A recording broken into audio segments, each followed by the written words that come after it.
The cream-colored envelope trembled in my hands, the embossed return address like a dagger to my heart. 28 years of silence, and now this?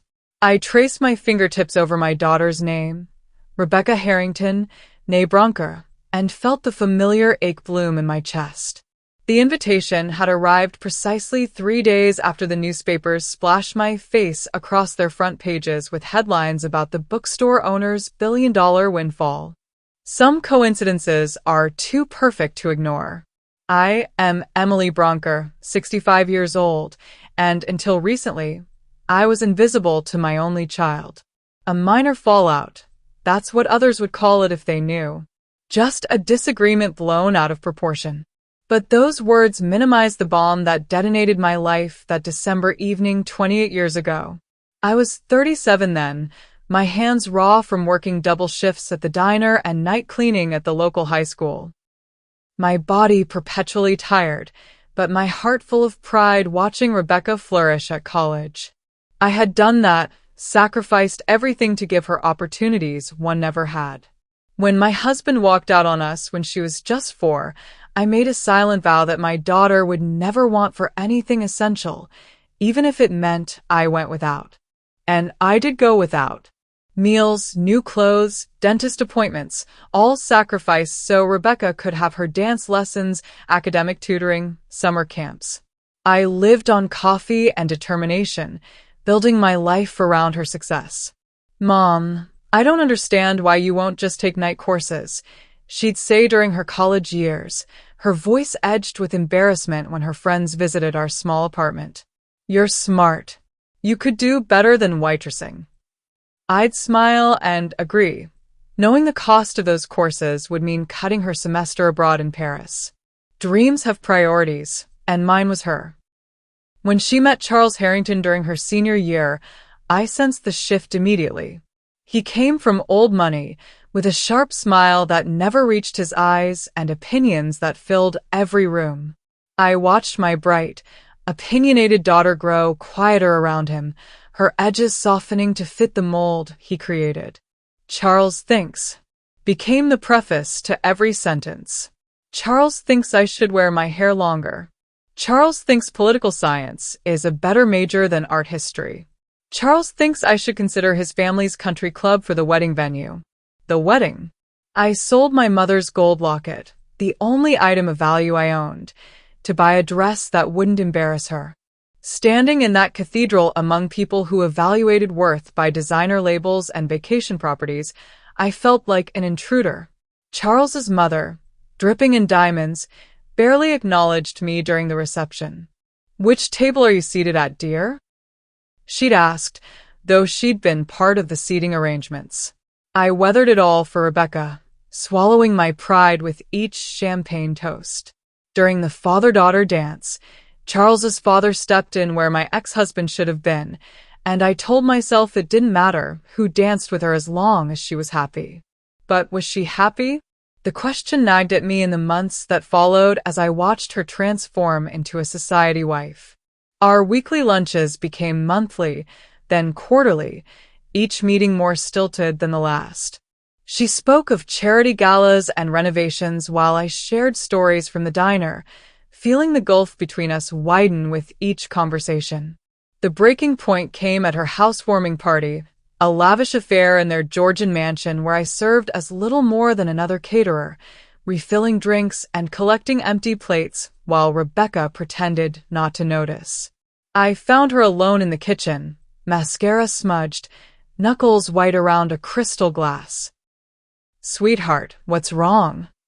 I asked, noticing the faint bruise on her wrist she quickly covered with her sleeve. "Nothing, Mom. Just wedding planning stress for Melissa's big day. Charles wants everything perfect. Charles wanted. Charles needed.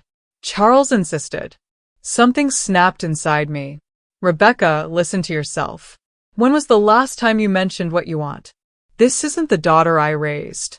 That man is controlling you, and I'm worried." Her face transformed, fury replacing vulnerability. "How dare you?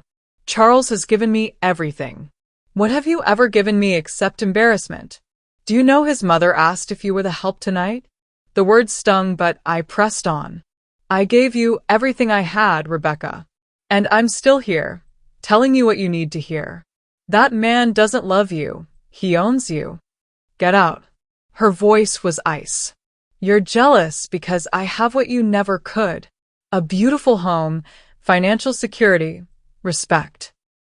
You're nothing but a bitter, aging waitress who couldn't even keep a husband. I reached for her, but she stepped back. I don't want you in my life anymore. You're toxic, Mom. Always trying to make me feel guilty for my success. Charles was right about you. I left in a daze, my purse forgotten on a marble countertop. Outside, rain soaked through my discount dress as I waited for the bus, my entire body numb. I expected her to call the next day, to apologize once her anger cooled. The call never came. I sent birthday cards, Christmas presents, letters apologizing for overstepping.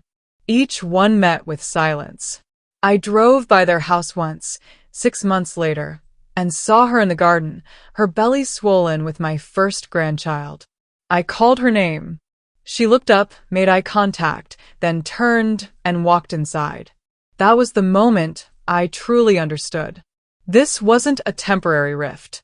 This was amputation. I had been cut out of her life with surgical precision, leaving nothing but phantom pain where my daughter had been. I drove home to my empty apartment, surrounded by the life I'd built around her, and realized with a crushing finality that the person I'd sacrificed everything for had discarded me like an outgrown dress. That night, I cried until there was nothing left inside me. Then, in the hollow quiet of dawn, I made myself a promise that would reshape the next 28 years of my life. If I was nothing to her, I would become something to myself. Grief has its own geography.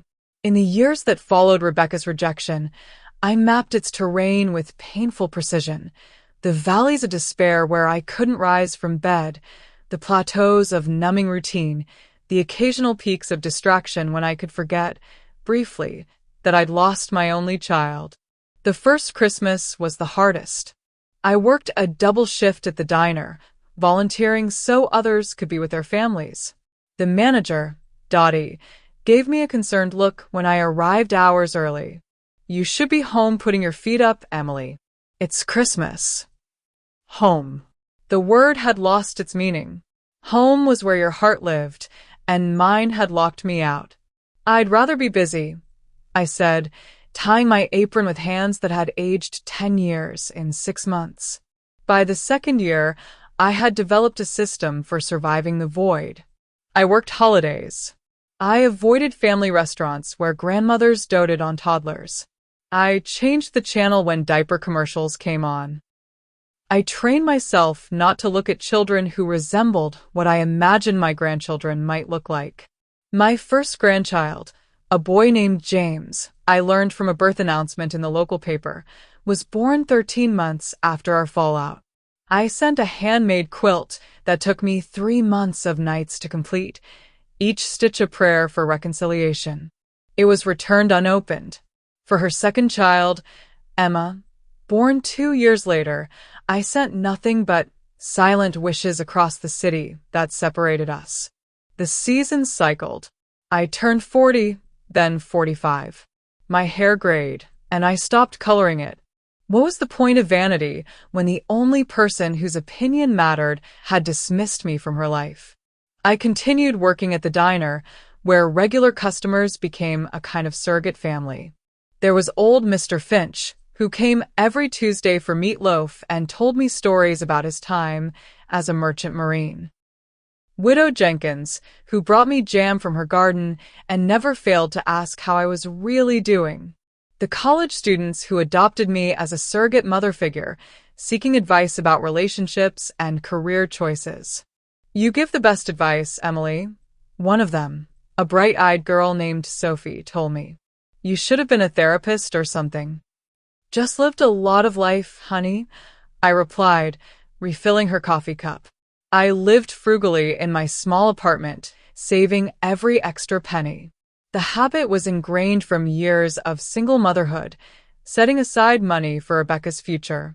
Now, without that purpose, I saved because it gave me control when so much felt uncontrollable. Once a month, I allowed myself to drive past their house, a self-inflicted wound that somehow kept the pain fresh enough to remind me it was real. I watched my grandchildren from afar as they grew from toddlers to children to teenagers. James had my father's height and Rebecca's artistic talent, evident in the paintings displayed in their front window. Emma had my stubborn chin and love of books, often visible reading on their front porch swing.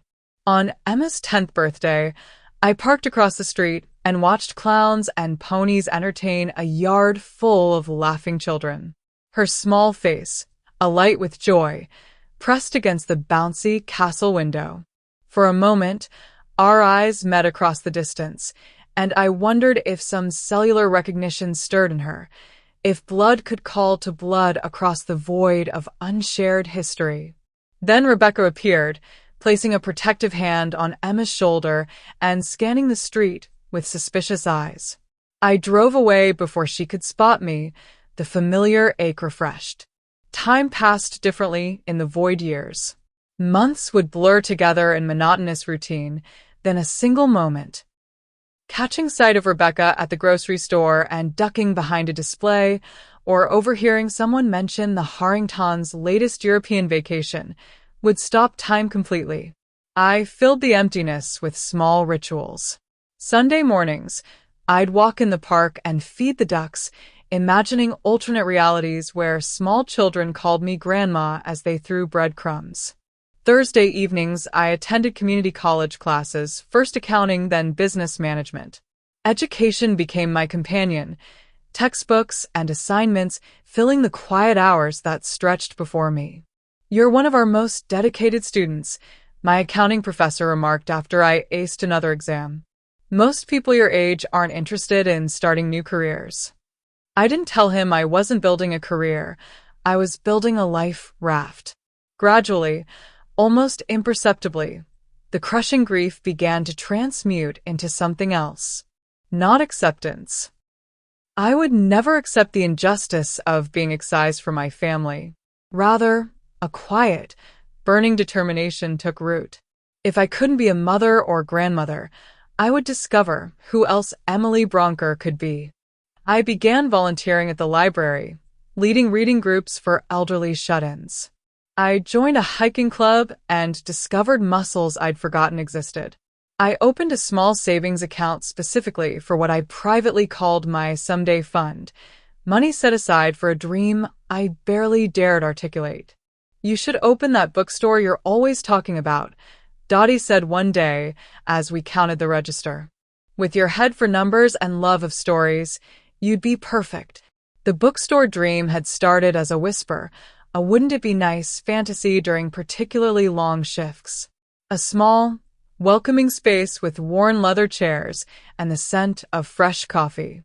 Books organized not just by genre, but by mood. Reads for rainy days, for heartbreaks, for new beginnings. A community hub where stories connected strangers.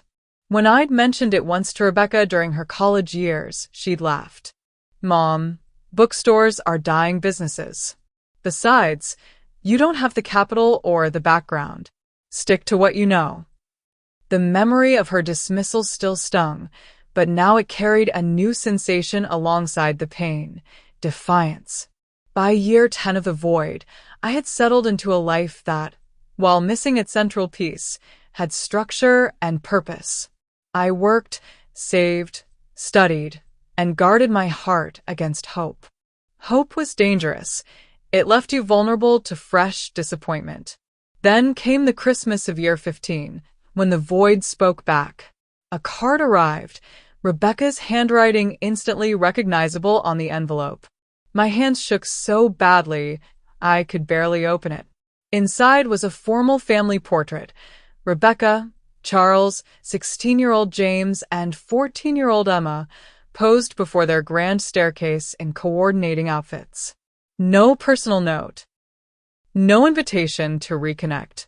Just their images and the generic pre-printed message: "Wishing you joy this holiday season, the Harrington family." I stared at it for hours, tracing their faces, searching for meaning in this token acknowledgement. Was it an olive branch? A reminder of what I'd lost? A perfunctory gesture to ease Rebecca's conscience? The next day, another envelope arrived, this one containing an invitation to James's piano recital at the prestigious Whitmore Academy. I attended, sitting in the back row, heart thundering as my grandson played Chopin with technical perfection and no emotion. Afterward, I glimpsed Rebecca across the reception hall. Our eyes met briefly before she turned away, shepherding her family out a side door. The void had evolved. No longer complete absence, but something almost crueler, acknowledgement without connection. The occasional card or invitation would arrive, always formal, never personal. I existed in their orbit as a distant satellite, permitted to observe from afar, but never to approach. I attended every event I was invited to, recitals, graduations, art shows, always keeping my distance, never approaching. They were crumbs from a feast I couldn't join, but I gathered each one carefully, storing them in a growing album that chronicled strangers who shared my blood. By year 20, both grandchildren were in college. James at Princeton studying finance like his father, Emma at Rhode Island School of Design despite what I imagined was her parents' disapproval. The invitations stopped coming. The void years had taught me patience. They had taught me self-reliance. Most importantly, they had taught me that the opposite of love isn't hate, it's indifference. And I refused to be indifferent to my own life any longer. On my 57th birthday, alone in my apartment with a single cupcake and candle, I made a decision. I opened the Someday Fund statement, now containing enough for a modest down payment, and whispered to the empty room, "It's time." The void had shaped me, hollowed me out, and filled me with something harder than grief. As I blew out my solitary candle, I didn't wish for reconciliation anymore. I wished for strength to become everything Rebecca and I myself had once believed impossible. They say near-death experiences change you. They're right, but not in the dramatic, Hollywood epiphany way people expect. My turning point came on an ordinary Tuesday, halfway through my shift at the diner. One moment I was refilling Mr. Finch's coffee, the next I was on the floor, my chest crushed in an invisible vice, the world narrowing to a pinpoint of white-hot pain. Heart attack, the doctors told me later. Not massive, but significant enough to serve as what they called a serious warning.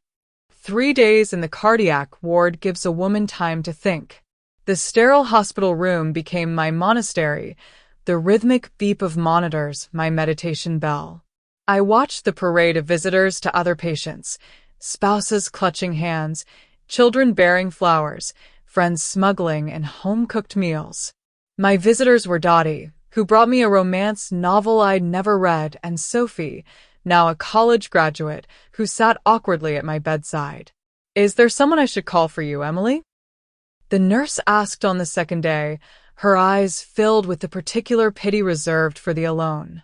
I thought of Rebecca, wondered if she'd come if summoned to what might have been my deathbed. The uncertainty itself was answer enough. "No," I said. "There's no one." That night, staring at the shadowed ceiling while my roommate's television played a game show at low volume, I confronted a truth I'd been circling for 20 years. I was waiting for reconciliation, for explanation, for my real life to resume after this painful intermission. But what if this wasn't an intermission? What if this was the show? The thought terrified me. I was 57, with nothing to show for my life but a mediocre job, a forgettable apartment, and a savings account dedicated to a dream I never actually pursued. The chest pain returned, a phantom warning. "Deep breaths, Emily," I whispered to myself, using the techniques the nurses had taught me. "Just breathe." As my panic subsided, something else rushed in to fill the void. Anger. Not at Rebecca, though God knows that embers still glowed beneath the ashes of our relationship. No, this was anger at myself for putting my life on indefinite hold while waiting for permission to live it fully.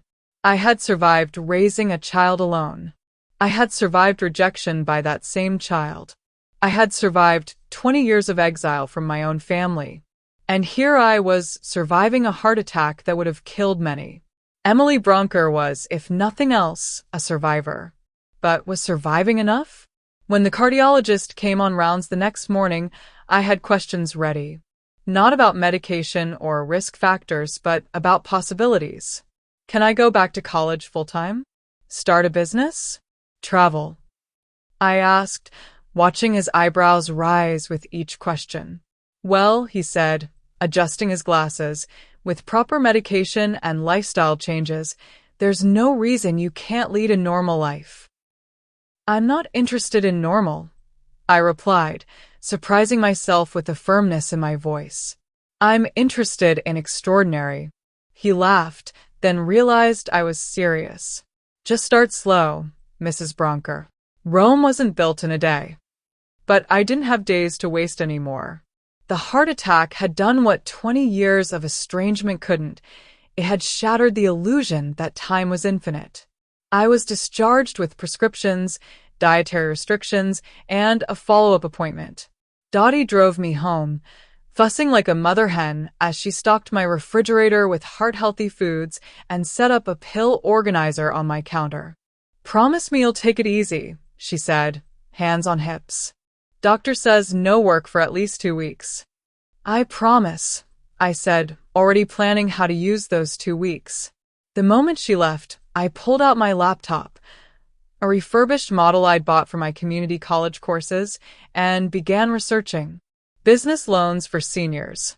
Bachelor's degree completion programs. Commercial real estate listings in neighborhoods I could almost afford. That night, I barely slept, my mind racing with possibilities that had been dormant for decades.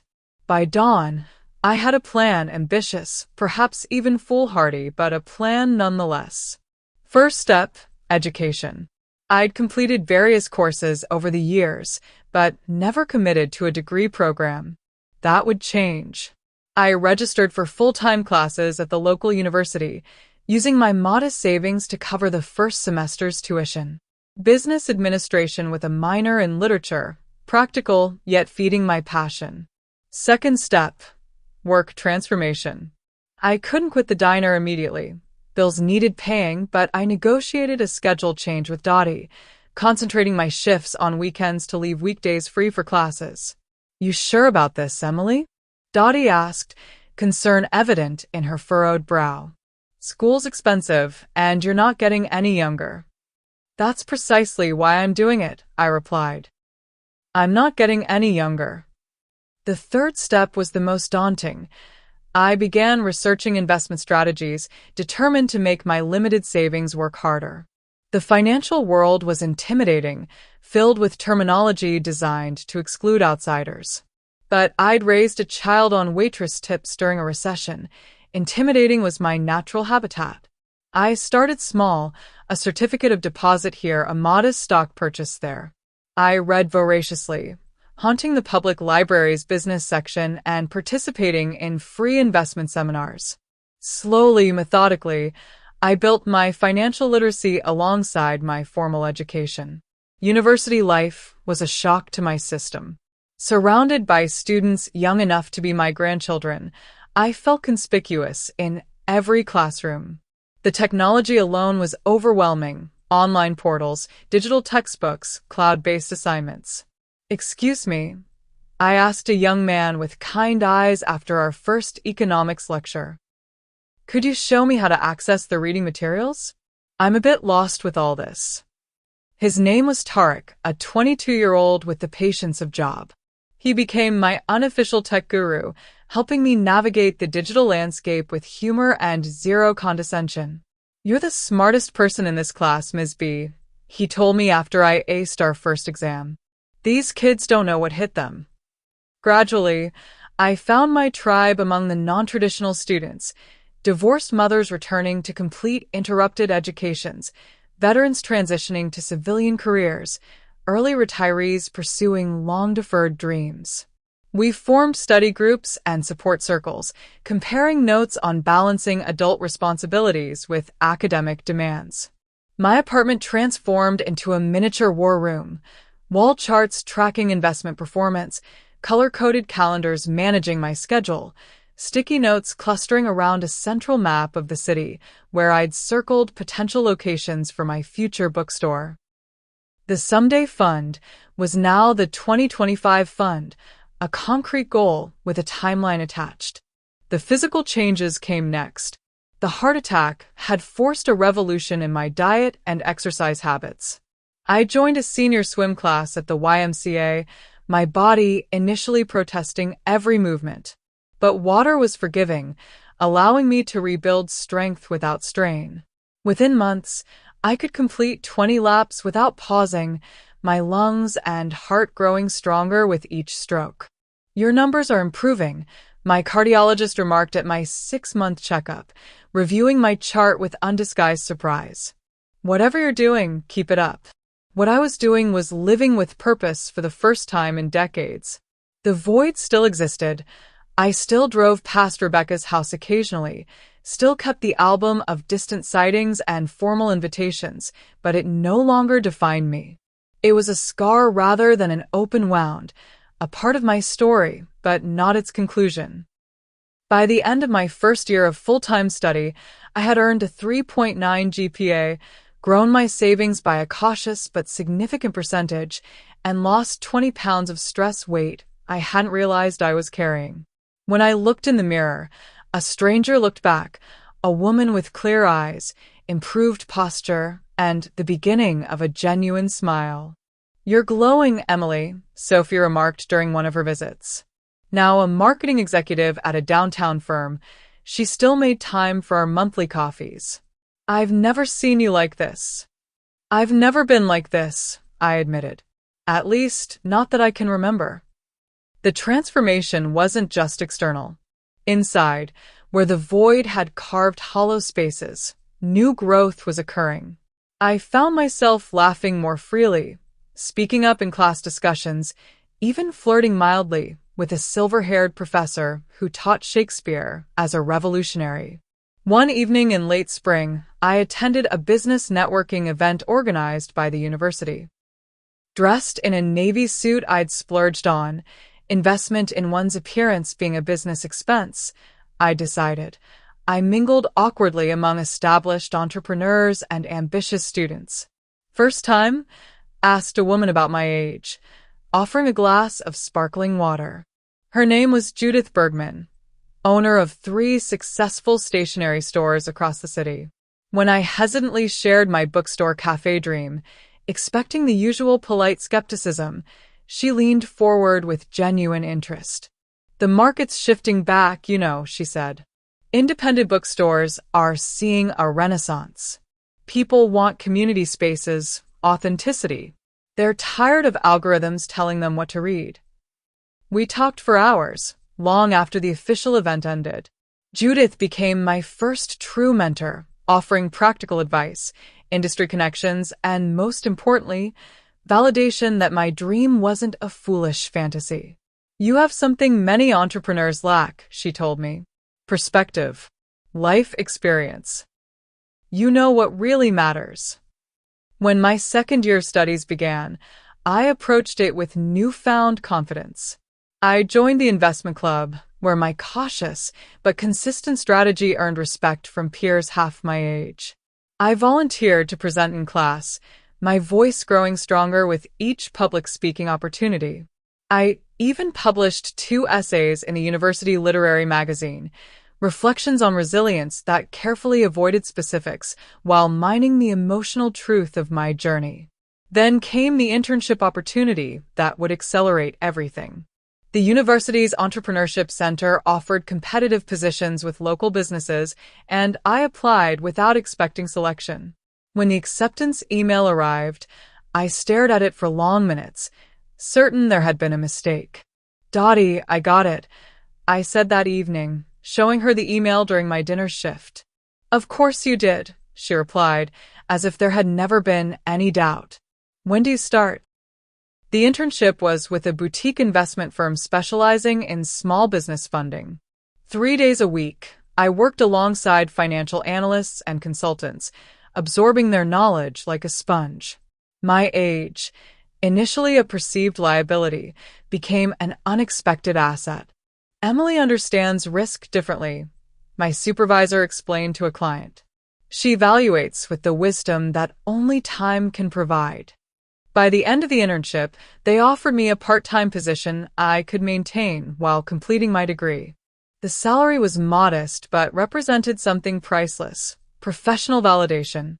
For the first time in my life, my intellect, rather than my physical labor, was being compensated. On my 60th birthday, I took myself to dinner at an upscale restaurant downtown, the kind of place I'd once felt too intimidated to enter. As I savored each carefully prepared course, I reviewed my progress. 3 years into my 5-year plan, with a degree nearly completed, investment portfolio slowly growing, and professional network expanding weekly. The maitre d' approached with a small chocolate souffle, a single candle flickering at its center. "Compliments of the house for your birthday, madam," he said with a formal nod. I closed my eyes to make a wish, the ritual feeling suddenly significant. In that moment of darkness, Rebecca's face appeared in my mind, not as she had looked during our last confrontation, but as she had been as a small child, trusting and open-hearted.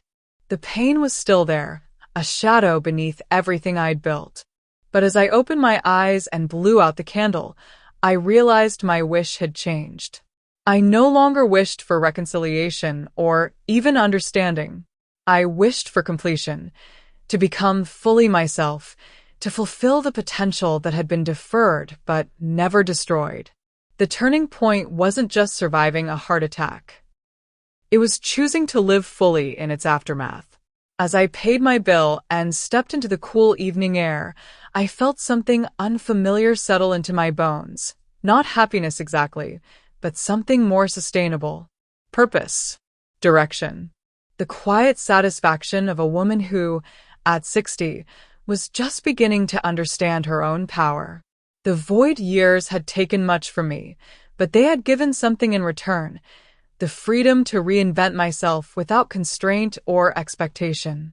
As I walked home through streets that no longer intimidated me, I realized that the woman I was becoming might never have existed if Rebecca had remained in my life.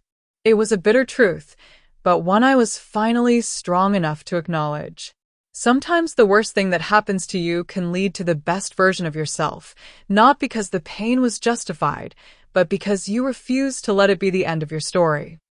There's a particular satisfaction in exceeding expectations, especially when they were set insultingly low. During the next 5 years, I discovered this satisfaction repeatedly as doors that should have remained firmly closed began to open under the pressure of my persistent knocking. My graduation day dawned bright and clear, the kind of perfect spring morning that feels like a personal gift from the universe. I declined the option to skip the ceremony, something many older students chose. No, I wanted the full experience: the flowing robes, the ridiculous hat, the formal recognition of achievement. Emily Bronker, Bachelor of Business Administration, summa cum laude, the dean announced as I crossed the stage. For words in Latin that represented thousands of hours of work, endless cups of coffee, and a determination that surprised even me. From my seat in the audience came a small but enthusiastic cheering section. Dottie and her husband, Sophie with her new fiancé, Tarek and several other students from my study groups, Judith Bergman, and my internship supervisor. Not family by blood, but family nonetheless. As I moved my tassel from right to left, I allowed myself a single moment of regret that Rebecca wasn't witnessing this milestone. Then I refocused on those who had chosen to be present, who had supported this journey without obligation. The graduation party at Dottie's house was modest but joyful, complete with a homemade cake decorated with a tiny fondant graduation cap. Amid the congratulations and well wishes, Judith pulled me aside with a conspiratorial smile. "I have a proposition for you," she said, handing me a business card. "This is my commercial real estate agent. The property next to my downtown stationery store is coming available next month. The location is perfect for a bookstore." My heart raced at the possibility. The downtown location was far more prestigious than the neighborhoods I'd been researching, and almost certainly beyond my budget. "Judith, that's prime retail space." "I appreciate the thought, but—" "The building owner owes me a favor," she interrupted. "And I've convinced him to offer below-market rent for the first 2 years to secure a quality tenant. Emily, you've done the work. Your business plan is solid. Your financials are in order. Stop thinking of yourself as that waitress who can't afford nice things." Her words struck me like a physical blow. How long had I been carrying that identity? The struggling single mother, the abandoned parent, the woman who served others but never herself. Even as I'd transformed externally, internally I still set limits on what I deserved. "Let me at least show you the space," Judith pressed. "No commitment, just possibilities." The following week, I stood in an empty storefront with gleaming hardwood floors and tall windows that bathed the space in natural light. Original brick walls, pressed tin ceiling, and built-in shelving that seemed designed specifically for books. In the back, a small area perfect for a coffee bar and seating. "I can see you here," Judith said softly, watching my expression as I moved through the space, mentally arranging furniture, calculating square footage. "You belong here, Emily." That night, I spread my financial documents across my kitchen table, savings statements, investment portfolio, projected business expenses, anticipated revenue streams. The numbers were daunting but not impossible, especially with the reduced rent Judith had negotiated. If I lived frugally for another 2 years, avoided any major setbacks, at midnight I made my decision.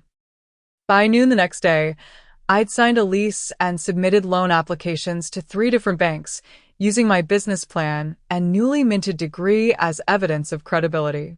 2 of the banks rejected me. The third, a small local institution where I'd established a relationship during my investment club days, approved a modest small business loan. Combined with my savings and a small line of credit, I had enough to begin. Bronker Books and Brew took shape over the next 3 months. I haunted estate sales and library discards, building inventory without breaking the bank. A local craftsman constructed custom shelving in exchange for prominent display of his woodworking pieces. Sophie's marketing firm designed my logo and signage at a friend discount. Tarek, now pursuing his master's degree, helped set up my computer systems and built a website that captured the warm, welcoming aesthetic I envisioned. Opening day arrived sooner than I felt ready. Standing behind the counter in my new space, surrounded by carefully curated books and the rich aroma of freshly ground coffee, I experienced a moment of pure terror. What if no one came? What if this was all an expensive exercise in hubris? Then the bell above the door chimed, and my first customer entered, Mr. Finch from the diner, leaning heavily on his cane but beaming with pride. "Always knew you were destined for bigger things, Emily," he said, purchasing 3 mysteries and a coffee, though I tried to comp them. "Some people bloom early, others take their time. The late bloomers often have the most spectacular flowers." By noon, the store was comfortably busy. By closing time, I'd exceeded my projected first-day sales by 30%. The local paper sent a photographer for their new business section, capturing me beside my carefully designed window display. When the article appeared the following week, I scanned it for quotes worth saving, then methodically cut it out and placed it in an envelope addressed to the Harrington residence. No note, no explanation. Just evidence of a life proceeding without their participation. I didn't expect a response, and none came. The first year of business ownership aged me in dog years, long hours, unexpected expenses, the constant juggling of inventory and staffing. But it also rejuvenated me in ways I hadn't anticipated. Every decision was mine. Every success, however small, belonged fully to me. The store began attracting regulars, retirees who lingered over coffee discussing current events, young professionals working remotely at my tables, high school students who found the environment conducive to studying. I instituted weekly events, author readings, book clubs, poetry slams, that gradually built community around my small enterprise. By year's end, I was breaking even, a significant achievement for any new business. By the 18-month mark, I was turning a modest profit. When the 2-year anniversary arrived, I hosted a celebration that spilled onto the sidewalk, complete with a local jazz trio and catering from neighborhood restaurants. Amid the festivities, I spotted a familiar profile across the street. Rebecca, watching from a parked car, Emma beside her in the passenger seat. When our eyes met, she quickly drove away, but the sighting left me more curious than pained. What had brought her there? Simple nosiness, or something more complex? I didn't dwell on the question. The store demanded my full attention, as did my expanding financial ventures. The investment skills I developed during my degree program had continued to serve me well. I'd started with conservative choices, but gradually developed confidence in my instincts, identifying emerging companies with growth potential and building a diversified portfolio that consistently outperformed market averages. When a tech startup I'd invested in early was acquired by a major corporation, my modest stake translated into a 6-figure windfall. I used part of the money to pay down my business loan and part to expand the store, adding a small event space in the basement for writing workshops and community gatherings. Word spread about the cozy bookstore owned by the silver-haired woman with sharp business acumen and an uncanny ability to recommend exactly the right book for any occasion. Sales increased steadily. Local authors sought placement on my shelves. Publishers began sending advance reader copies, seeking my endorsement for upcoming releases. "You're becoming a literary influencer," Sophie laughed during one of our now monthly brunches. Who would have thought? Who indeed? Certainly not the young single mother who'd once been too intimidated to enter a bookstore, afraid of being judged for her discount clothing and lack of education. Certainly not the middle-aged waitress who believed her daughter's harsh assessment that she should stick to what she knows. As my business flourished, my investment portfolio grew more sophisticated. I joined an angel investor group focused on women-owned startups, putting modest amounts into ventures that aligned with my values. Some failed, as new businesses often do, but others thrived under the guidance of determined entrepreneurs I recognized as kindred spirits. By my 63rd birthday, I had transformed from financial novice to respected local businesswoman. The store now employed 6 people, all paid living wages with benefits, a non-negotiable principle for me, and had been featured in a national magazine's Hidden Bookstore Gems article.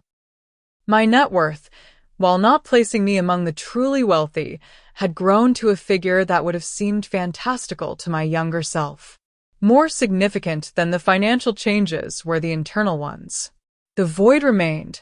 I still drove past Rebecca's house occasionally, still kept my album of distant sightings, but it had shrunk to a manageable size, no longer dominating my emotional landscape. In its place had grown something I recognized, with some surprise, as genuine contentment. I had friends who chose to spend time with me. I had work that fulfilled me. I had created something of value that would outlast me. These were not small achievements for a woman who had once defined herself primarily through motherhood. On a crisp autumn morning in my 64th year, I arrived at the store to find Judith waiting outside, practically vibrating with excitement. "Have you seen the business journal?" she asked, thrusting a copy into my hands. The headline stopped my breath. Harrington Investment Group under federal investigation for fraud. The accompanying photo showed Charles being escorted from his office by federal agents, his face a mask of cold fury. The article detailed allegations of Ponzi scheme tactics, misappropriation of client funds, and systematic financial manipulation. Charles Harrington, once the golden boy of local finance, stood accused of crimes that could result in decades of imprisonment. "Oh my," I whispered, scanning for mentions of Rebecca. There, a brief notation that Harrington's wife, Rebecca, serves as the firm's marketing director and sits on the board. Whether complicit or ignorant, she was entangled in her husband's downfall. A complicated emotion surged through me. Not quite satisfaction, not quite pity, but a strange amalgamation of both. For 28 years, I had imagined Rebecca's life as perfect.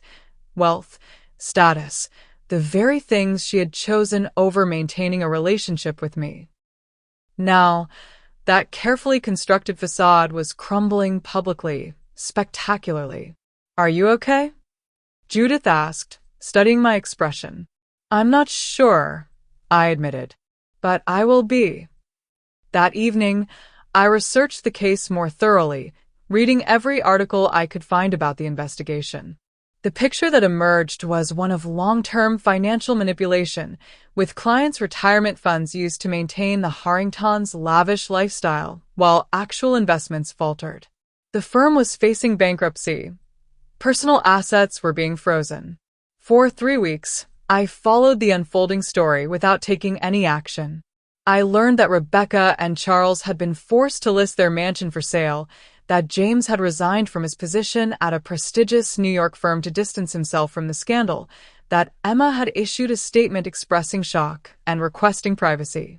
Then came the cream-colored envelope in my mail, the familiar handwriting, like a ghost from the past. Inside, a formal invitation to Thanksgiving dinner at an address I didn't recognize. Not their mansion, but a considerably more modest home in a middle-class neighborhood. The pre-printed card bore a generic message about gratitude and family, with a handwritten note in Rebecca's flowing script. "It's been too long. Please come." 28 years of silence, broken only by the sound of money hemorrhaging from their accounts.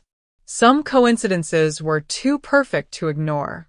I placed the invitation on my mantel and continued with my life, neither accepting nor declining immediately.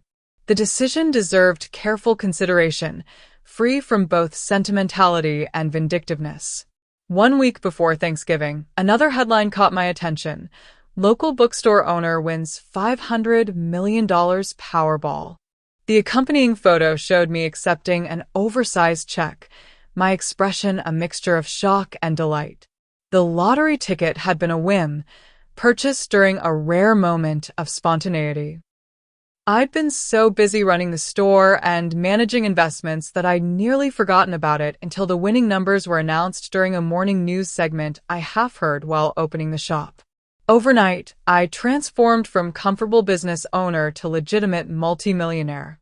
The financial independence I'd worked toward for years was suddenly, dizzyingly, complete.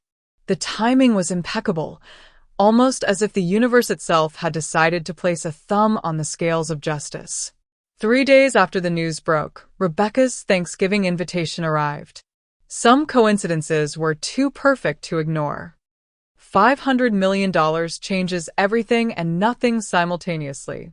In the first 72 hours after the lottery announcement, I received 6 marriage proposals, 5 from strangers, 1 from a former customer 20 years my junior, 47 investment opportunities from suddenly attentive financial advisors, and an avalanche of media requests.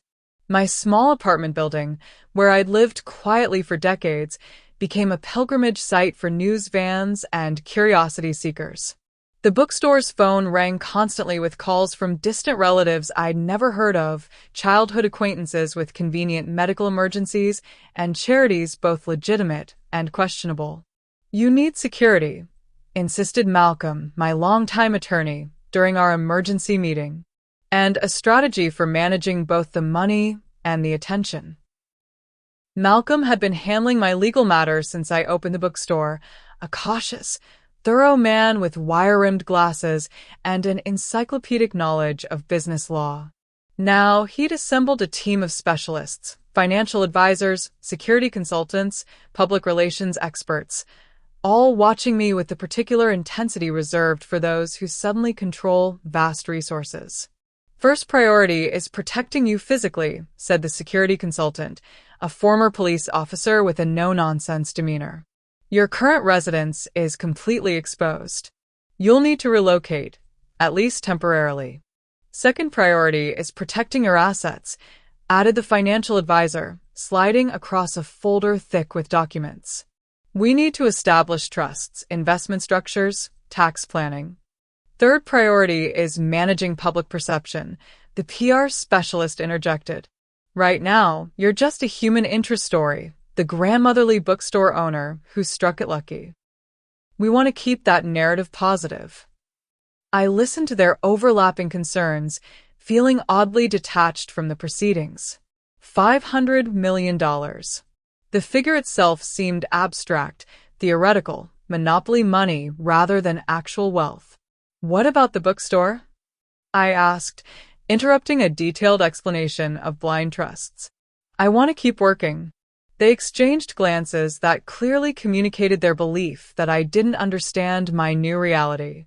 Ms. Bronker, the PR woman said gently, you don't need to work anymore. Ever. You could buy 50 bookstores and never set foot in them. I don't want to buy 50 bookstores, I replied evenly. I want to continue running the one I built. It's not about need, it's about choice. This set the tone for our relationship moving forward. They advised, I decided. They suggested courses of action aligned with what most lottery winners did. I frequently chose differently.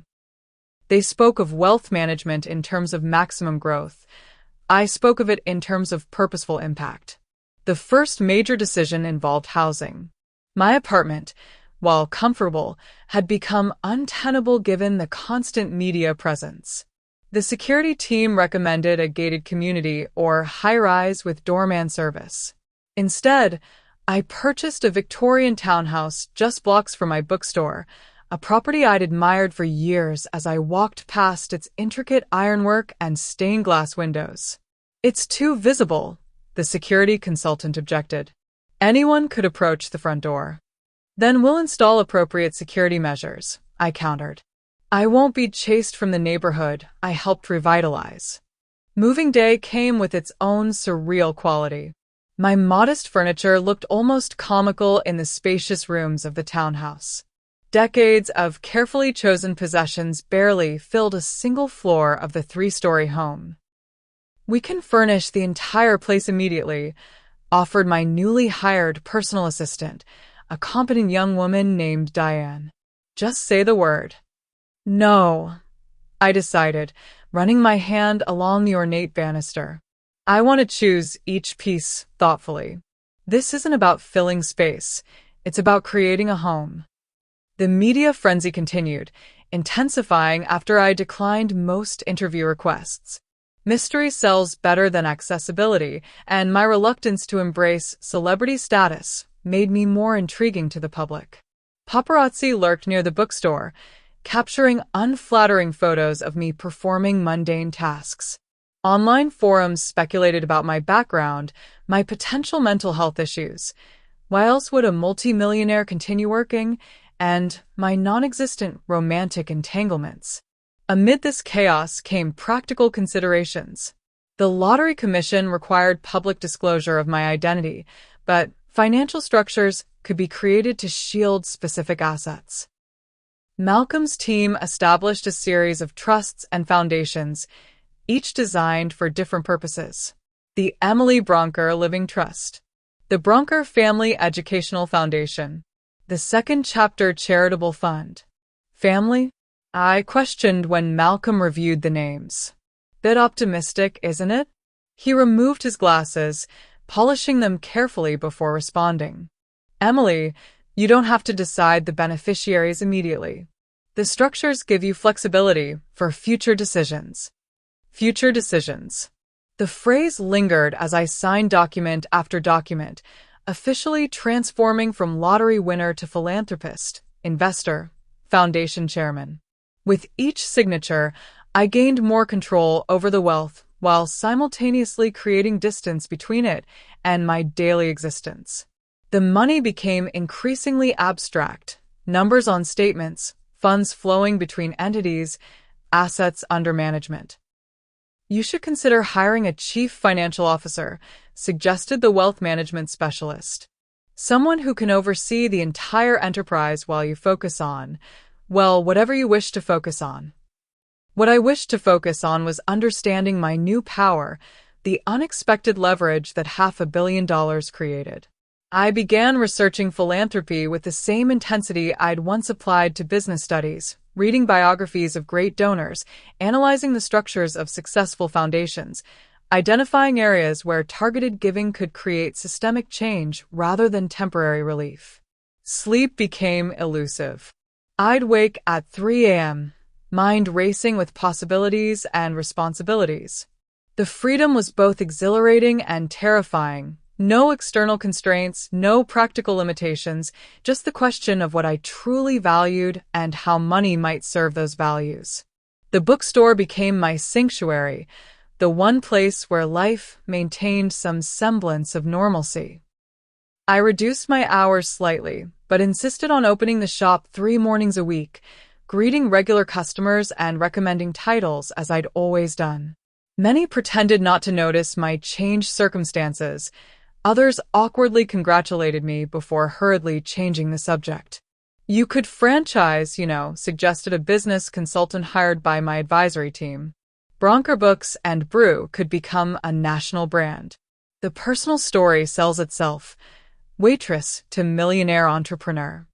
The personal story isn't for sale, I replied, perhaps more sharply than intended. 6 weeks into my new reality, the initial chaos began subsiding into structured complexity. The townhouse gradually filled with carefully selected furniture and artwork. The security system proved effective without being intrusive. My advisory team accepted, with varying degrees of resignation, that I would continue making decisions that prioritized meaning over maximization. Then came the day I'd been anticipating and dreading, Thanksgiving. Rebecca's invitation had remained on my mantle, neither accepted nor declined. As the date approached, I'd instructed Diane to send a polite, still considering, response to maintain flexibility. The morning before Thanksgiving, I made my decision. Not from emotional impulse, but from strategic clarity. After consulting with Malcolm, I set several wheels in motion, making calls to specific team members with explicit instructions. By evening, all arrangements were in place. Thanksgiving dawned clear and cold, sunlight glinting off frost-covered landscapes. I dressed with particular care, a tailored charcoal pantsuit, subtle pearl earrings, low heels comfortable enough for standing yet elegant enough for making an entrance. No ostentatious displays of wealth, nothing that screamed lottery winner. Just a well-dressed older woman with excellent posture and clear eyes. The car is ready, MS. Bronker announced my driver through the townhouse intercom. Not a limousine. I'd insisted on that, but a well-appointed black sedan with tinted windows. As we pulled away from the curb, I noticed a familiar news van lingering at the corner. The media's interest had waned, but not disappeared entirely. Take the scenic route, please, I instructed. I'm in no hurry. We drove through neighborhoods in various stages of gentrification, past parks where young families gathered despite the chill, alongside rivers where solitary figures fished from concrete embankments. The city I'd lived in for decades unfolded like a visual biography. Places I'd cleaned as a janitor, restaurants where I'd waited tables, schools Rebecca had attended. The modest house we finally approached bore little resemblance to the Harrington mansion. 2 stories of faded siding, a small yard with neglected landscaping, a basketball hoop tilting precariously above the driveway. 3 cars were already parked outside. An older BMW presumably belonging to Charles and Rebecca, a compact economy model likely Emma's, and a rental car that would be James's. Wait here, I told the driver. I'm not certain how long I'll stay. The front door opened before I could ring the bell, revealing Rebecca, a middle-aged version of the young woman who had banished me from her life nearly 3 decades earlier. Her hair was professionally colored to hide the gray, her figure maintained through disciplined exercise, her face showing the subtle signs of cosmetic intervention. Yet beneath these preservation efforts, strain showed clearly. Tightness around her mouth, shadows beneath her eyes, a tension in her shoulders that spoke of sustained stress. "Mom," she said, the words sounding foreign on her tongue. "You came." "I did," I replied simply. "Please come in. Everyone's so excited to see you." Everyone. As if we were a normal family experiencing a normal holiday reunion. As if 28 years of silence could be erased with a plural pronoun. I stepped into a living room that showed signs of hasty preparation. Recently dusted furniture, fresh flowers in mismatched vases, family photos prominently displayed on side tables. The house had the peculiar energy of a space being temporarily inhabited rather than truly lived in, a way station between what had been lost and what hadn't yet been accepted. Charles rose from an armchair as I entered, his once imposing presence diminished by circumstances and age. His handshake was firm but his eyes wary, assessing me as one might evaluate a potential adversary. "Emily, welcome. Can I get you a drink?" "Sparkling water, please," I replied, my voice steadier than I'd expected. James approached next, 30 years old now, with his father's height and his mother's expressive eyes. I'd seen him last at his college graduation, watching from a distance as he accepted his diploma. "Grandmother," he said, the formal address highlighting our estrangement. "It's good to finally meet you properly." Emma hung back, 28, an inheritor of my stubborn chin and analytical gaze. Her handshake was brief, her smile not reaching her eyes. Of all of them, she seemed least comfortable with the charade of family reunion. "Dinner's almost ready," Rebecca announced with forced brightness. "James, why don't you show your grandmother the back garden while I finish up?" The garden was a small concrete patio overlooking a patch of struggling grass. James pointed out features with awkward commentary. "Dad installed that bird feeder last week, and we're thinking of planting vegetables in spring," before lapsing into uncomfortable silence. "You work in finance as well?" I asked, though I knew the answer from my research. "I did," he replied stiffly. "I'm between positions at the moment." The defensive note in his voice suggested the professional fallout from his father's scandal had been significant. A Harvard MBA working for a top-tier firm didn't become between positions accidentally. "I understand Emma is an artist," I offered, changing the subject. His expression softened slightly. "She is. Quite talented, actually. Has a gallery showing next month." Then, remembering the circumstances, his face clouded. Though with everything happening, Rebecca's call to dinner provided timely interruption.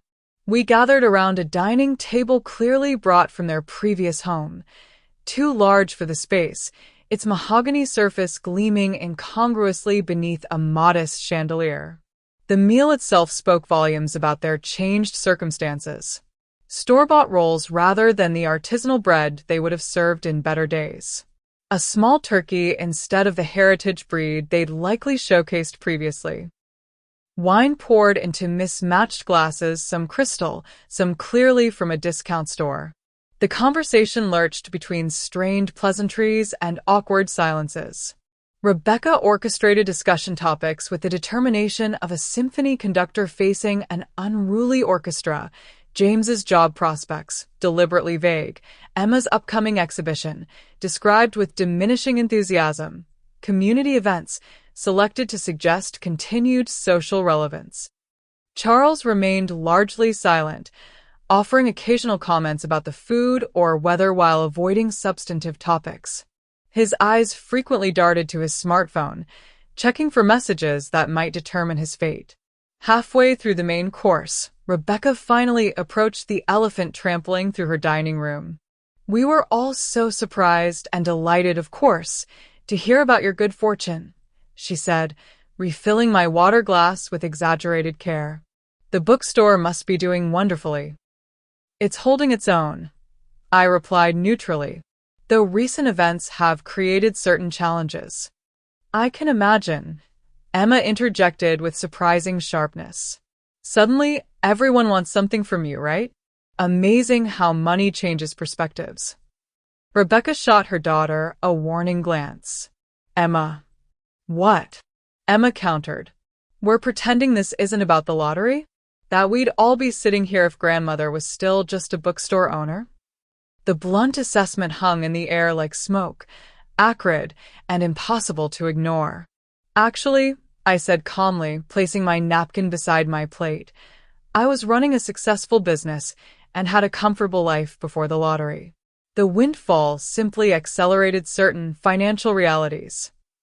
James leaned forward with sudden interest. What sort of acceleration are we talking about? If you don't mind my asking. James, Charles warned, speaking for the first time in several minutes. It's a natural question, I replied, meeting my grandson's gaze directly. The lottery prize was substantial, but I'd already built significant assets through my business and investments. I was hardly destitute before the winning ticket. Mom never mentioned you were financially successful, James said, ignoring his father's deepening frown. There's a great deal your mother never mentioned, I answered. Rebecca stood abruptly. I'll check on dessert. In the kitchen doorway, she turned back. Mother, would you mind helping me? The kitchen revealed the truth of their situation more clearly than any other space. Outdated appliances, laminate countertops showing wear, cabinets that had witnessed decades of other families' meals. Rebecca moved through it with the discomfort of someone accustomed to more refined surroundings, her gestures betraying unfamiliarity with the simple task of plating dessert. I appreciate you coming today, she said, not meeting my eyes as she transferred store-bought pie to dessert plates. It means a lot to the family. Does it? I asked quietly. Her hands stilled. Of course it does.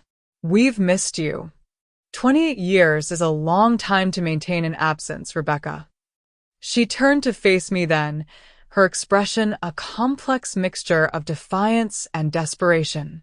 People make mistakes. Say things they don't mean. Circumstances change. Yes, I agreed.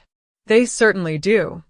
We stared at each other across decades of silence, mother and daughter transformed by time and choices into something barely recognizable to each other. I saw not just Rebecca, but shadows of the small girl who had once clung to my legs, the teenager who rolled her eyes at my advice, the young woman who'd believed her mother's love came with conditions she'd never articulated. In her eyes, I saw calculation alongside genuine emotion, the impossible mathematics of reconciling desire for connection with need for financial salvation. The pie will get cold, she said finally, lifting the dessert plates. Heaven forbid, I murmured, following her back to the dining room where the remaining members of her family waited, their expressions carefully neutral, but their eyes hungry for resolution. As Rebecca served dessert, I took a measured breath and prepared to fulfill the true purpose of my visit. This wasn't about a meal or family reunion. This was about endings, about closing circles that had remained painfully open for too long.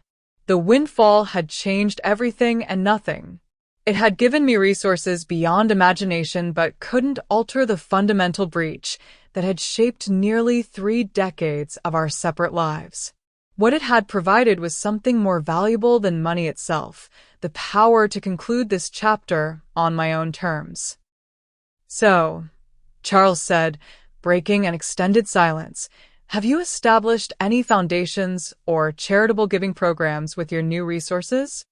Behind the casual inquiry lay the real question, the reason for my presence at their table. As a matter of fact, I replied, meeting his gaze steadily, I have.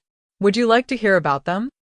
The morning after receiving Rebecca's Thanksgiving invitation, I sat in Malcolm's office, surrounded by the trappings of legal success, leather-bound volumes, framed credentials, the subtle scent of furniture polish. My attorney listened without interruption as I explained what I wanted.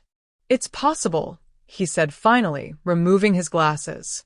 "But are you certain this is how you want to proceed? Reconciliation might." "This isn't about reconciliation," I interrupted. "It's about resolution." For 28 years, I had existed in an emotional holding pattern, simultaneously present and absent in my daughter's life. The pattern had persisted not just because Rebecca maintained it, but because I had allowed it, keeping my album of distant sightings, driving past their house, preserving mementos of a relationship that had effectively ended decades ago. The lottery win hadn't created my decision. It had simply crystallized what I'd been moving toward since my heart attack. Complete autonomy, freedom from expectations, the right to determine my own story's ending. "There are other considerations," Malcolm continued carefully. "Tax implications, future asset protection, potential family claims." "I understand," I assured him, "but I want this structured precisely as I've outlined." He nodded, accepting my determination. "I'll have the documents prepared immediately. We should be able to execute everything before Thanksgiving." The following days passed in a blur of signatures and legal consultations. I established 3 irrevocable trusts with specific parameters. I consulted educational experts about scholarship programs. I met with my investment team to restructure certain holdings. Throughout these practical arrangements, I maintained emotional distance, approaching the situation not as a wounded mother, but as a clear-eyed businesswoman making strategic decisions. The night before Thanksgiving, I sat alone in my new townhouse, surrounded by spaces still echoing with emptiness despite carefully chosen furnishings. The decision was made, the documents signed, the path forward clear. Yet sleep eluded me as memories surfaced unbidden. Rebecca's first steps, her elementary school plays, the proud tilt of her chin when she received her college acceptance letter. I allowed myself this one night of remembrance, this final acknowledgement of what had been lost. By dawn, I was ready. Now, sitting at Rebecca's dining table, watching Charles attempt casual inquiry about my charitable giving, I felt an almost transcendent clarity. The charade had served its purpose, revealing the transparent nature of their sudden interest in reconnection. "I've established several foundations," I confirmed, taking a small bite of mediocre pie. "The largest focuses on educational opportunities for single parents. Substantial scholarships, childcare subsidies, living stipends during degree completion." "How wonderful," Rebecca murmured, eyes brightening with what might have been genuine approval or calculated interest. "That must be deeply satisfying." "It is," I agreed. "I've also created a business incubator program for entrepreneurs over 50, and a specialized fund supporting independent bookstores in underserved communities." James leaned forward, financial curiosity overriding family tension. "What kind of return are you seeing from these initiatives?" "They sound more like charitable giving than investments." "Some investments yield dividends that can't be measured in quarterly reports," I replied, "though the bookstore program actually shows promising financial returns alongside community impact." Charles cleared his throat. "Speaking of investment opportunities, I've been developing a new venture that might interest you." "Something completely separate from my previous firm, of course." "Of course," I echoed, noting Rebecca's nervous glance toward her husband. "It's an innovative approach to retirement planning," he continued, warming to his pitch, "focusing on security rather than high-risk growth. Given recent economic volatility, many people your age are seeking exactly this kind of—" "Charles," Rebecca interrupted sharply, "this isn't the time." His expression flickered between frustration and embarrassment before settling into stiff resignation. "Just making conversation." Emma stood suddenly. I need some air. She disappeared onto the back patio, the sliding door closing with controlled force behind her. Through the glass, I watched her light a cigarette with trembling hands, a habit her mother had likely never approved. Emma's been taking everything rather hard, Rebecca explained, her smile strained. The public attention, the changes, you know how sensitive artists can be. I nodded, understanding more than she realized. Emma, named after me though they'd never acknowledged it, seemed the only one unwilling to participate fully in the pretense. Perhaps I should check on her, I suggested, rising before anyone could object. Outside, the evening air carried the first sharp hint of winter. Emma stood with her back to the door, shoulders hunched against the cold, cigarette smoke creating a pale halo in the porch light. I don't usually smoke, she said without turning. Just when the alternative is screaming. Understandable, I replied, maintaining a respectful distance. She faced me then, studying me with the direct gaze I recognized from my own mirror. Why did you come today? You must have known what this was about. I did. And you came anyway. Why? The question deserved an honest answer. To end something that's been unfinished for too long. She nodded slowly, a flash of recognition crossing her features. They think you're going to bail them out. Pay Dad's legal fees, settle the civil suits, restore their lifestyle. And what do you think? I asked. Emma took a final drag of her cigarette before extinguishing it in a flower pot. I think 28 years is a long time to expect someone to play ATM on demand. I couldn't help but smile at her bluntness. You remind me of someone. Mom says I have your stubbornness, she admitted with a hint of pride. Though she doesn't mean it as a compliment. It's served me well, I told her. Stubbornness can be perseverance in disguise. We stood in companionable silence for a moment, two women connected by blood and temperament, if not shared history. I wanted to meet you properly, she said finally. When I was 16, I almost showed up at your apartment. Had the address, took the bus downtown, stood across the street for an hour. But I couldn't make myself knock. The revelation sent an unexpected pang through my chest. I wish you had. Yeah, well. She shrugged, the gesture dismissing years of lost possibility. Water under the family bridge. I should go back inside before Mom sends a search party. She's been planning this dinner like it's a military operation. As she reached for the door, I caught her arm gently. Emma, I want you to know something. Whatever happens tonight doesn't change the fact that I would have welcomed knowing you. That's not conditional on anything else. She held my gaze for a long moment, then nodded once before disappearing inside. When I returned to the dining room, the atmosphere had shifted palpably. Rebecca's forced cheerfulness had acquired a brittle edge. Charles studied his empty dessert plate with unnatural focus. James checked his watch repeatedly, a man calculating his escape. I think it's time we addressed why you invited me, I said, retaking my seat. Rebecca's smile faltered. Can a daughter simply want to reconnect with her mother after too much time apart? She can, I agreed. But that's not what's happening here. Charles straightened, abandoning pretense. Emily, I'm sure you're aware of our current situation. The legal fees alone are astronomical, and the government has frozen most of our assets, pending investigation. We're not asking for charity, just family helping family through a difficult time. Family, I repeated, the word hanging in the air between us. Interesting concept. Rebecca reached across the table, her fingers stopping just short of touching mine. Mother, I know things haven't been perfect between us. I take responsibility for that. But blood is blood. We can start fresh. Start fresh, I echoed, my voice level. After 28 years. People make mistakes, she insisted, tears forming in her eyes. I was young, influenced by Charles, caught up in a lifestyle I thought was important. I said terrible things I didn't mean. Did you not mean them? I asked quietly. Or did you simply not anticipate consequences? James intervened, his tone conciliatory. Grandmother, whatever happened between you and Mom is in the past. We're talking about now, about finding a way forward as a family. A way forward, I nodded.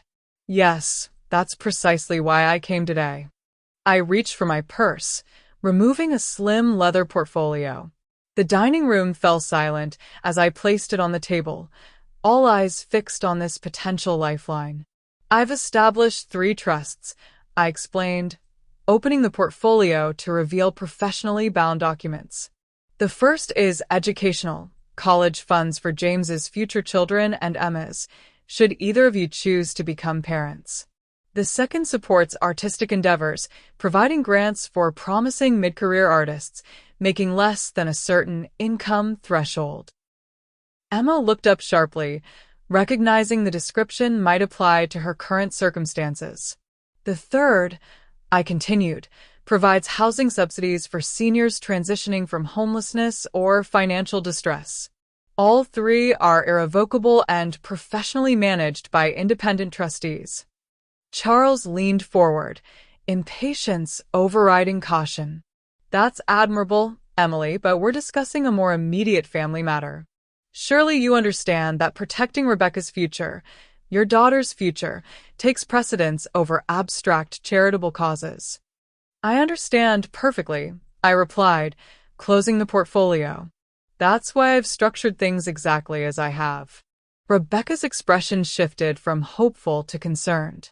What does that mean exactly? It means the trusts are established and funded. It means your children and potential grandchildren will have educational opportunities regardless of your financial situation. It means Emma's legitimate artistic pursuits can be supported based on merit, not family connection. I met each of their gazes in turn.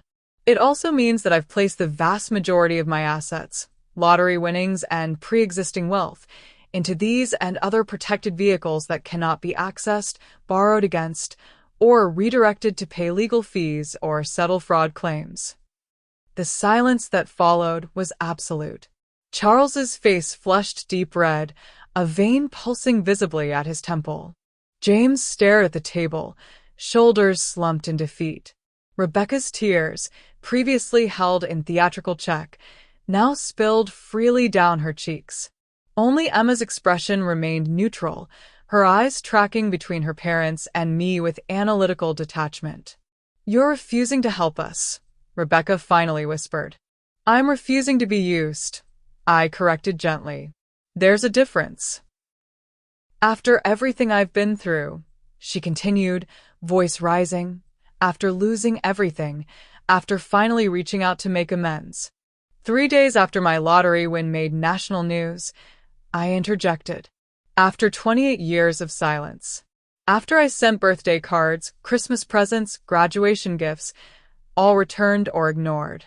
After I sat across the street at ballet recitals and baseball games because I wasn't permitted any closer. Charles pushed back from the table, his chair scraping harshly against the floor. This is absurd. You're punishing Rebecca for ancient history while we're facing real legal jeopardy. No, I said calmly. I'm acknowledging reality. You didn't invite me here because you missed me or regretted the estrangement. You invited me because you need money. That's not reconciliation, it's transaction. Rebecca's tears transformed into something harder, her voice taking on the cutting edge I remembered from our last confrontation decades earlier. So, you came just to reject us? To what gloat? Get revenge? Feel superior? I came to end the cycle, I explained, maintaining my composure. To stop pretending we're something we're not. To acknowledge that what was broken hasn't been repaired simply because circumstances changed. I reached into my purse again and withdrew a small, carefully wrapped package, placing it on the table. This is for you. Rebecca stared at it suspiciously before slowly removing the paper. Inside lay a leather-bound album, its cover embossed with a simple title, 28 Years. "What is this?" she asked, opening to the first page.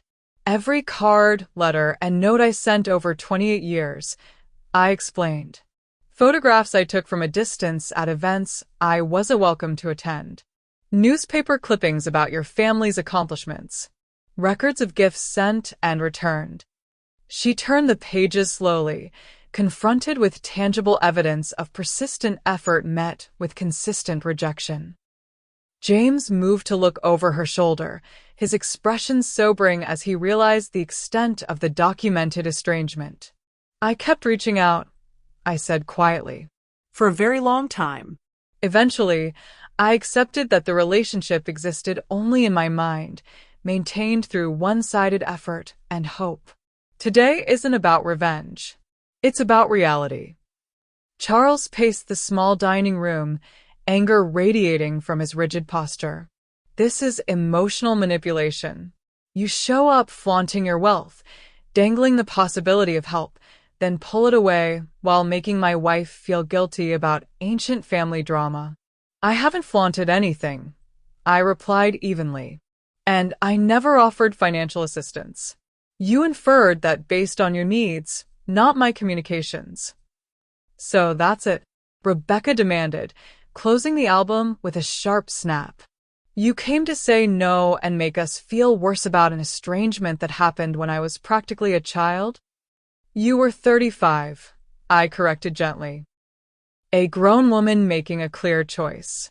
And I came to say goodbye properly, something we never did. To acknowledge that what was broken remains broken, not because I didn't try to fix it, but because some things, once shattered, can't be restored just because it becomes convenient." I stood, smoothing my slacks with steady hands. "I should be going." "That's it," Charles demanded incredulously. "You drop this bomb and just leave? What remains to be said?" I asked. "You needed financial rescue. I've made it clear that's not happening. Continuing this meal would be uncomfortable for everyone." Emma appeared in the doorway, her expression unreadable. "I'll walk you out." Rebecca remained seated, one hand resting on the album, tears streaming silently down her face. James stood awkwardly beside her, clearly torn between family loyalty and the uncomfortable truth laid bare on the dining table. Charles had moved to the window, back turned rigidly toward the room, rejection radiating from every line of his posture. At the front door, Emma handed me my coat. "That was impressively calm," she observed. "I'd have been screaming by the soup course." "Screaming rarely accomplishes anything," I replied, buttoning my coat. "The trusts," she said hesitantly. "Were you serious about the one for artists?" "Completely serious. The Emily Bronker Arts Foundation. Applications open in January." A ghost of a smile touched her lips. "Named after yourself. Bold choice." "Actually," I corrected, "named after my mother." "You were named after her too, though your parents might not have mentioned that." Something shifted in her expression, surprise followed by a flicker of connection. "They didn't mention it." I retrieved a business card from my pocket, offering it to her. "The foundation information is on the back. Applications are reviewed blindly, so your name won't help or hinder. Just your work."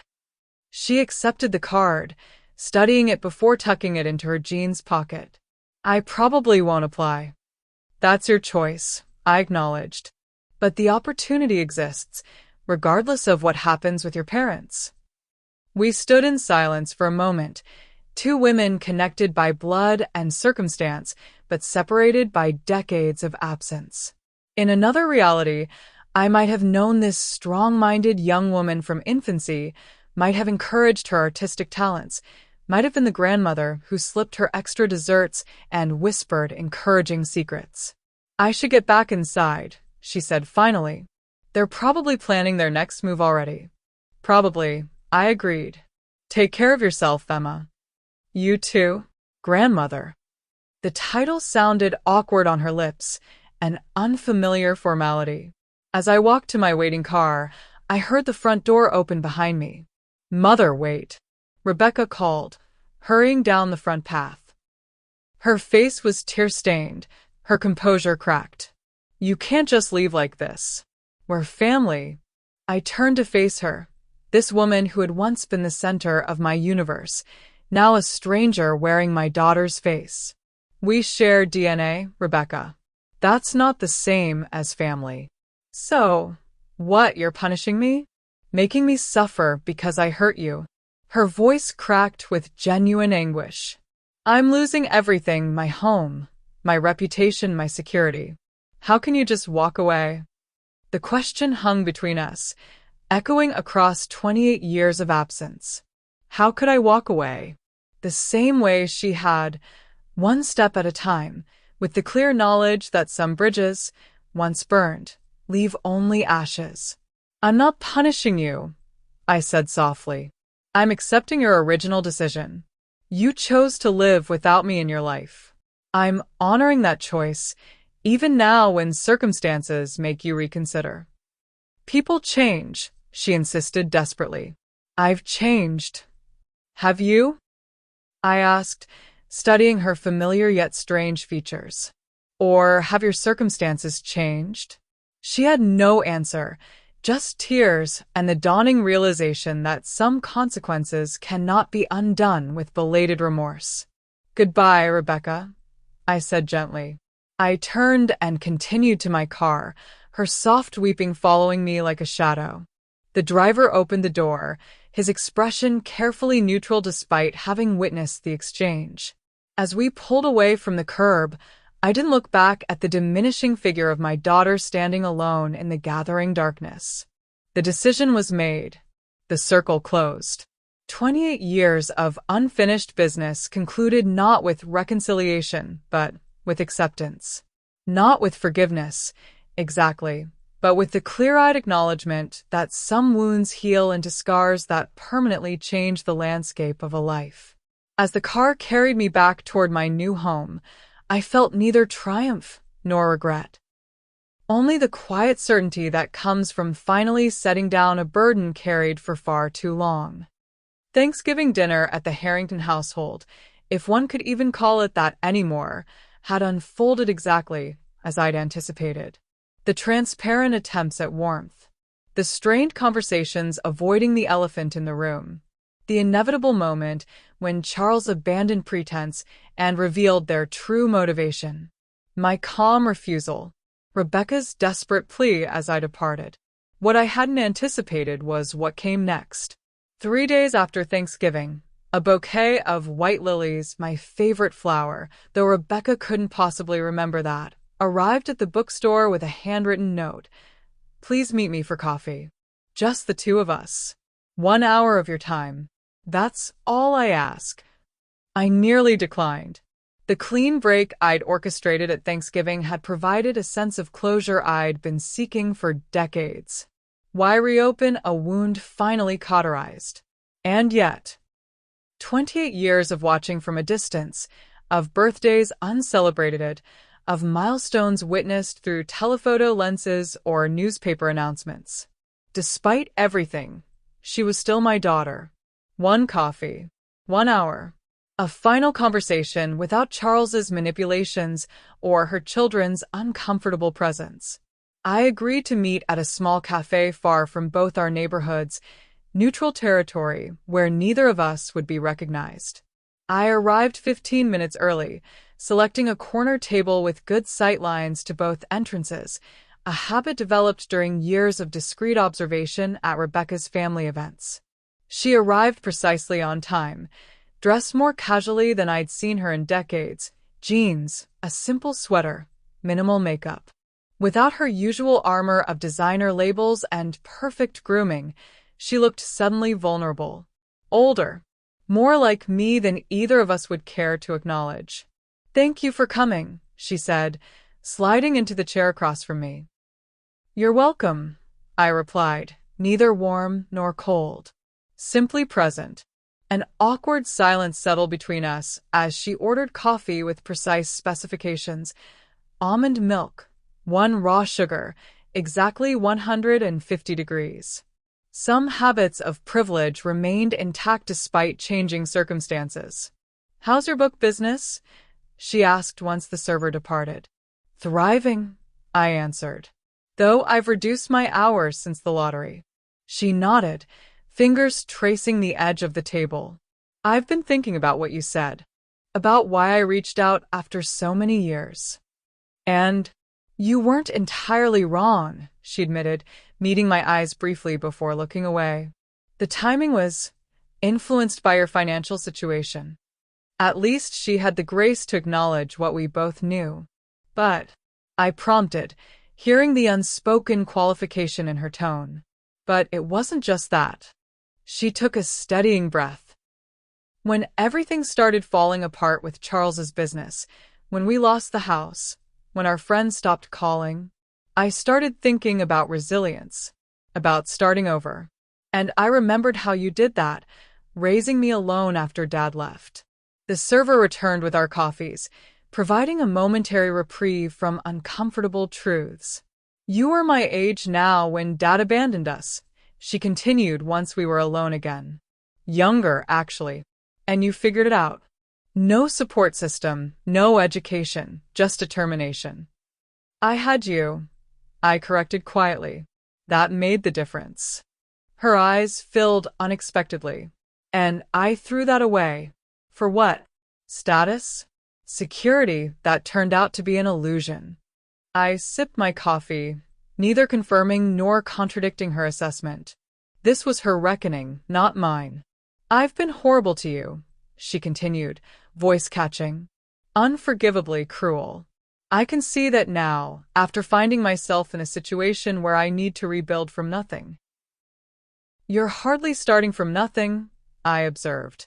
"You have your children, an education, work experience, connections, albeit perhaps strained ones. That's considerably more than I had." She acknowledged this with a small nod. "Still, everything I thought was solid has disintegrated. The life I chose over maintaining a relationship with you turned out to be built on fraud and deception." "Charles's fraud," I clarified. "Not yours. Unless you were aware?" "No," she insisted quickly.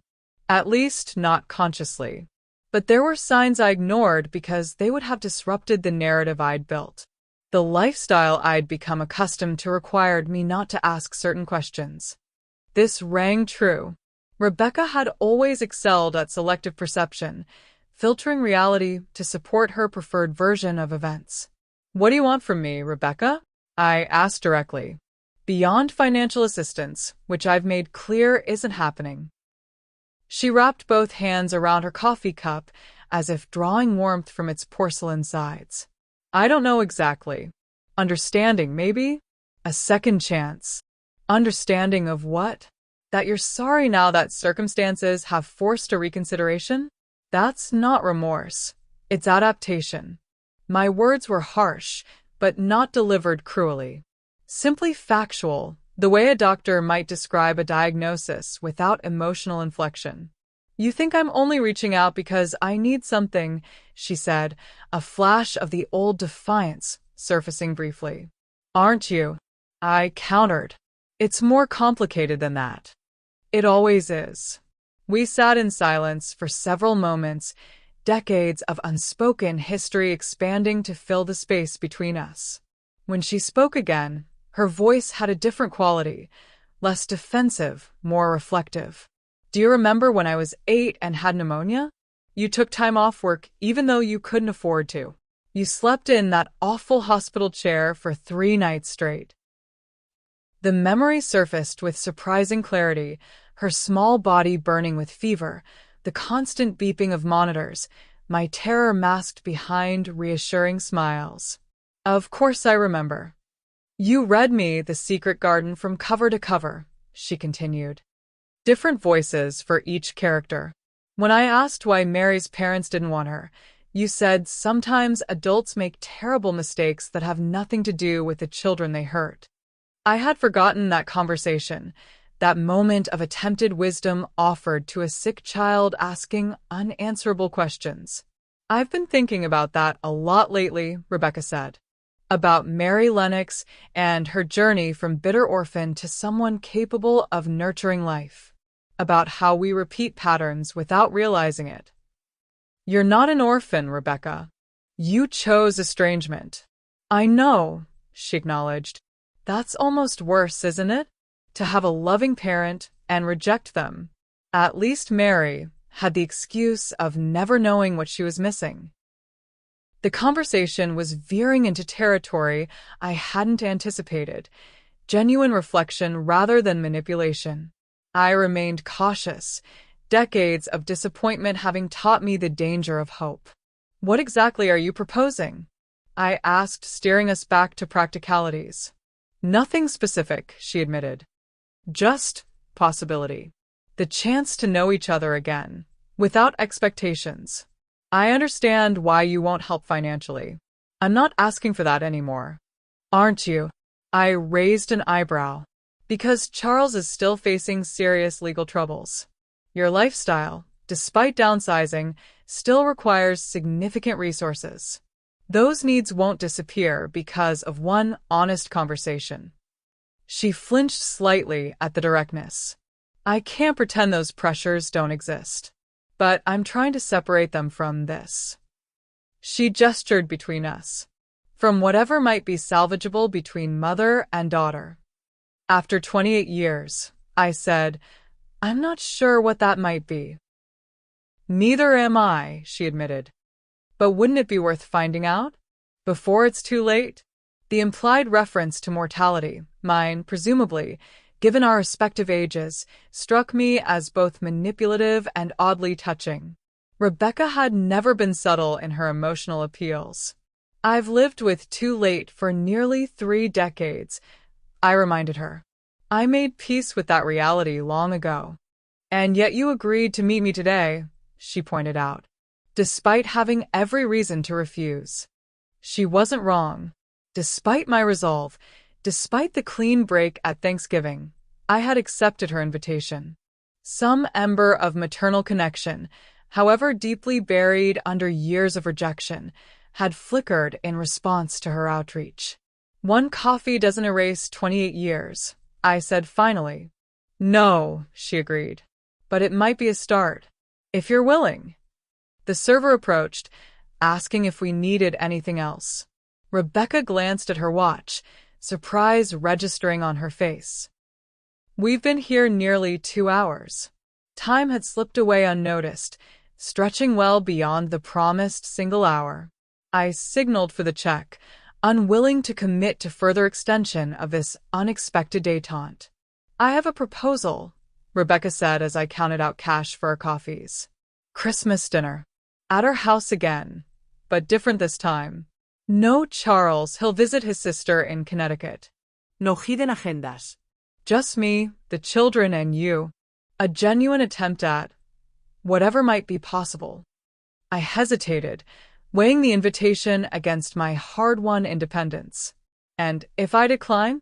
Then that's your choice, she said with surprising equanimity.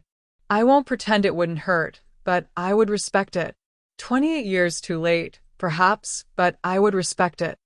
As we stood to leave, an unexpected question formed in my mind. Why did you name Emma after me? After deliberately cutting me from your life? Rebecca paused, clearly surprised by the query.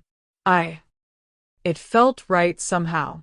A connection I wasn't ready to acknowledge, but couldn't fully sever. Charles objected, actually.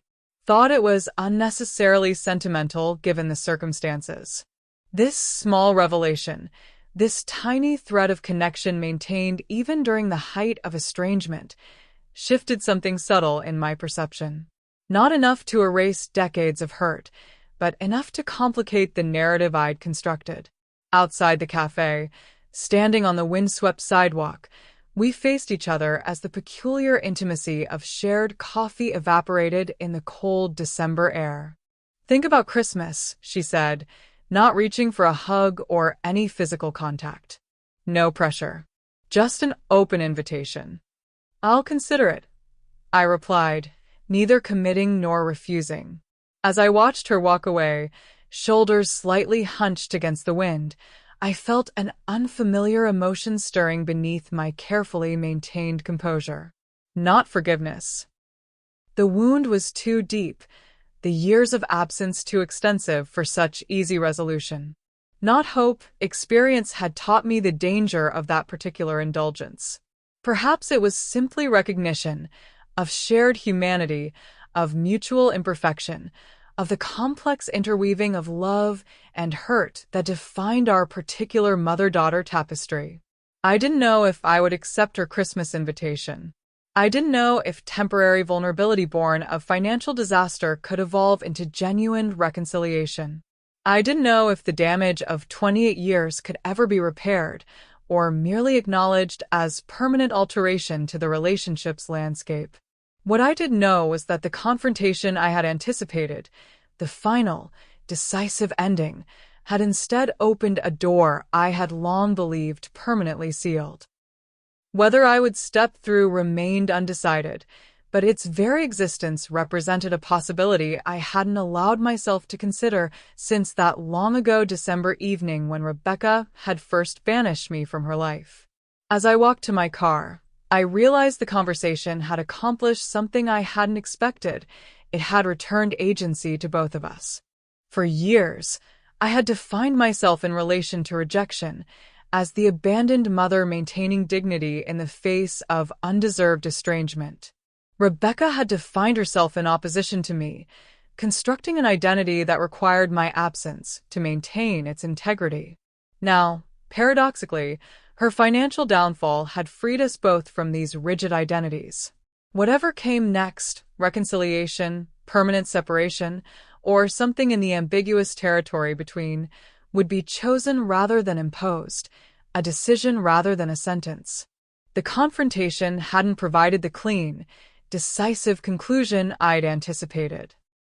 Instead, it had created space for something I'd long since stopped believing possible, uncertainty, with all its attendant anxiety and promise. For the first time in 28 years, our shared future wasn't predetermined by the weight of accumulated absence. It was improbably unwritten. As I drove home through streets decorated for approaching holidays, I realized I didn't need to decide immediately about Christmas. For now, it was enough to acknowledge that at 65, after decades of believing my story with Rebecca had reached its conclusion, I found myself facing the possibility, however remote, of an unexpected new chapter. The confrontation, rather than ending something, had instead revealed that endings themselves are rarely as definitive as we imagine. Life, with its stubborn insistence on complexity, has a way of continuing beyond the periods we try to place at the ends of sentences, transforming conclusions into unexpected commas, pauses rather than full stops. Whether this particular pause would lead to continuation or merely delay the inevitable final silence remained to be seen. But for the moment, in the uncertain space between coffee and Christmas, both possibilities existed simultaneously, like Schrödinger's relationship, neither fully alive nor completely dead until observation collapsed the wave of potential into a single reality. For today, that uncertainty itself felt like enough. Not quite hope, but its more cautious cousin, possibility. Possibility, it turns out, has a half-life. In the 3 weeks between our coffee meeting and Christmas, Rebecca called 5 times and sent 3 handwritten notes, each communication carefully balanced between outreach and respect for boundaries. No mention of financial difficulties. No hint of Charles's continuing legal troubles. Just gentle persistence, memories shared, questions about my daily life. I responded with measured engagement. Brief calls returned, short notes acknowledging receipt of hers. Neither embracing nor rejecting the tentative reconnection, but allowing it to exist in the liminal space between estrangement and reconciliation. The Christmas invitation remained open, mentioned only once in passing during our final call before the holiday. We'll be having dinner at 3, if you'd like to join us. Very casual. Just family. Family. The word still caught in my throat like a fish bone. sharp-edged and uncomfortable. I hadn't decided whether to accept until Christmas morning itself, when I woke in my still-new townhouse, surrounded by tasteful decorations installed by a professional service. The tree was perfect, color-coordinated ornaments arranged with artistic precision. The mantel featured a designer garland interspersed with subtle lighting elements. Everything spoke of carefully curated holiday spirit without the messy imperfection of personal history. It was beautiful and utterly sterile. Suddenly, overwhelmingly, I missed the chaotic decorations of Christmases past, the handprint ornaments Rebecca had made in elementary school, the slightly lopsided star she'd insisted belonged on top despite its asymmetry, the paper chains we'd constructed together during lean years when store-bought decorations were an unaffordable luxury. Perhaps it was this unexpected wave of nostalgia, or perhaps simply the human aversion to spending significant holidays alone, but by mid-morning I had made my decision. I would go, not with expectations of Hollywood reconciliation or fairy tale forgiveness, but with cautious openness to whatever the day might hold. I called to confirm my attendance, packed the carefully selected gifts I'd purchased despite uncertainty about my plans, and instructed my driver to take me to the modest house that now served as the Harrington residence. The neighborhood looked different in daylight, small houses with tidy yards, holiday decorations reflecting varying levels of enthusiasm and budget. Rebecca's home, while the least impressive on the block in terms of size and condition, featured a freshly painted front door and new welcome mat. Small touches of pride amid diminished circumstances. Emma answered my knock, a streak of flour across one cheek suggesting kitchen involvement. "You came," she said, surprise evident in her voice. "I did," I confirmed, stepping into a home transformed from the awkward way station of Thanksgiving into something more lived in, more authentically inhabited. A small tree occupied one corner, decorated with an eclectic mix of ornaments that spoke of collected history rather than coordinated design. Holiday music played softly from hidden speakers. The scent of roasting turkey mingled with cinnamon and pine. "Mom's in the kitchen," Emma explained, taking my coat. "James is running late. Texted that his train was delayed. It's just us until he arrives." Us. Another concept with sharp edges, potentially dangerous in its implication of belonging. I followed Emma toward the kitchen, gifts tucked under one arm, a bottle of wine in the opposite hand. In the doorway, I paused, watching unobserved as Rebecca maneuvered around the modest space with unexpected confidence. She wore jeans and a simple sweater, hair pulled back in a casual ponytail, focused entirely on the task of basting a golden brown turkey. For a moment, time collapsed, and I saw not the estranged daughter who had rejected me, but the young girl who had stood on a step stool in our tiny apartment kitchen, solemnly stirring cookie dough while I supervised. The same determined expression, the same slight furrow between her brows when concentrating. "Mom," Emma called, breaking my reverie. "Look who's here." Rebecca turned, wooden spoon in hand, face flushing with what appeared to be genuine pleasure. "You came," she echoed her daughter's greeting. "I did," I repeated, offering the wine as a social buffer against the emotional complexity of the moment. "Thank you," she said, accepting the bottle. "This will be perfect with dinner." A slight tremor in her hand betrayed the casual tone. "Everything's almost ready." Emma's been a tremendous help. Only because she finally admitted she needed it, Emma interjected with affectionate exasperation. After burning the first batch of rolls, Rebecca laughed, the sound startlingly familiar despite decades of absence. "Cooking was always your territory, Mother. One skill I never properly acquired during my Martha Stewart phase." The casual reference to our shared past, acknowledgement rather than erasure, created a momentary bridge across the chasm of separated years. Some skills prove more durable than others, I observed, thinking of all I'd learned during lean years that had ultimately served me well during rebuilding. Rebecca nodded, understanding the subtext. I'm discovering that daily. Would you like some coffee while we wait for James? We settled in the living room with steaming mugs, conversation flowing with surprising ease around neutral topics, the bookstore's holiday sales, Emma's upcoming exhibition, the unpredictable winter weather. No mention of Charles or financial troubles or the 28-year gap in our shared history. James arrived as Rebecca was checking the turkey one final time, bringing a blast of cold air and apologetic explanations about train delays. He greeted me with awkward formality, clearly less comfortable than his sister with this tentative family reconfiguration. "Where's Dad?" he asked, glancing around the conspicuously Charles-free home. "Connecticut, with Aunt Patricia," Rebecca replied, her tone neutral but firm. As we discussed, a significant look passed between mother and son, some private communication about agreed-upon boundaries for this gathering.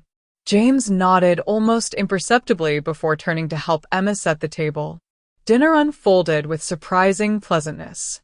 The food was simpler than Thanksgiving but prepared with evident care: turkey, mashed potatoes, roasted vegetables, fresh cranberry sauce.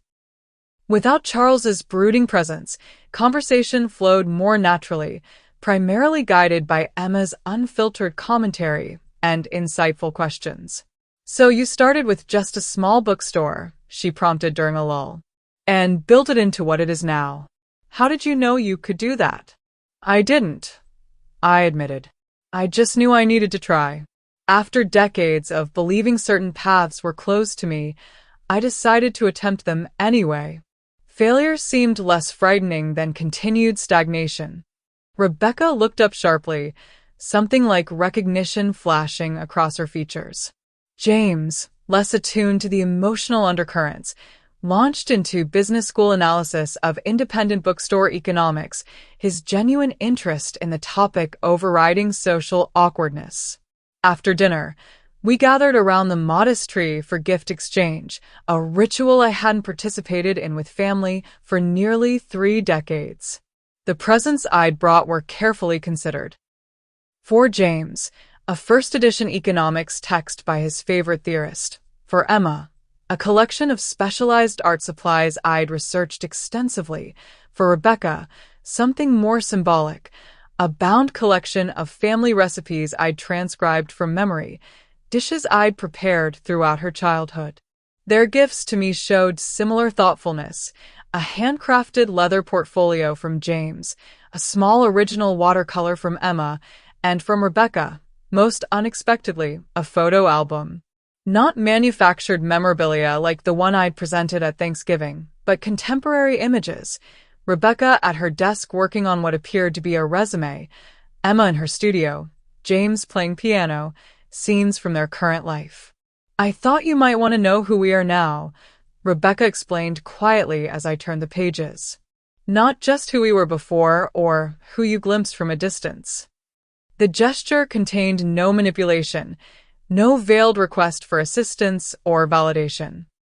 Just the simple offering of current reality, an invitation to witness rather than imagine their present circumstances. As evening approached, James announced he needed to catch the last train back to the city, his departure creating natural conclusion to the carefully orchestrated gathering. Emma volunteered to drive him to the station, leaving Rebecca and me alone for the first time since our coffee meeting. We cleared dinner dishes in companionable silence, the domestic rhythm creating a sense of normalcy that felt both foreign and achingly familiar. "Thank you for coming today," Rebecca said finally, handing me a plate to dry. "It meant a lot to all of us." "It was pleasant," I acknowledged, selecting the word carefully. "Just pleasant." A shadow of disappointment crossed her features. "Pleasant is significant given our history," I pointed out. "I came with no expectations beyond awkward politeness. This was considerably more than that." She nodded, accepting the measured response.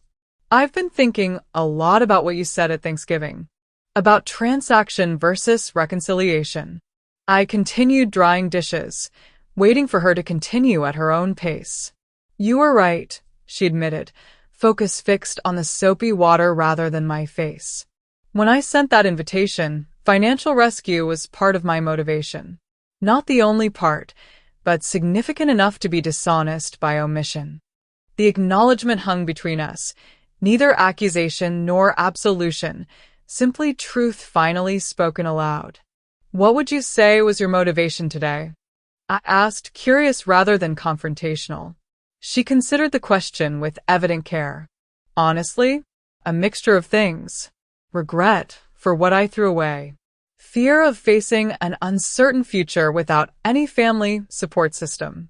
Genuine desire to know the woman my mother became during the years I missed. She glanced up briefly.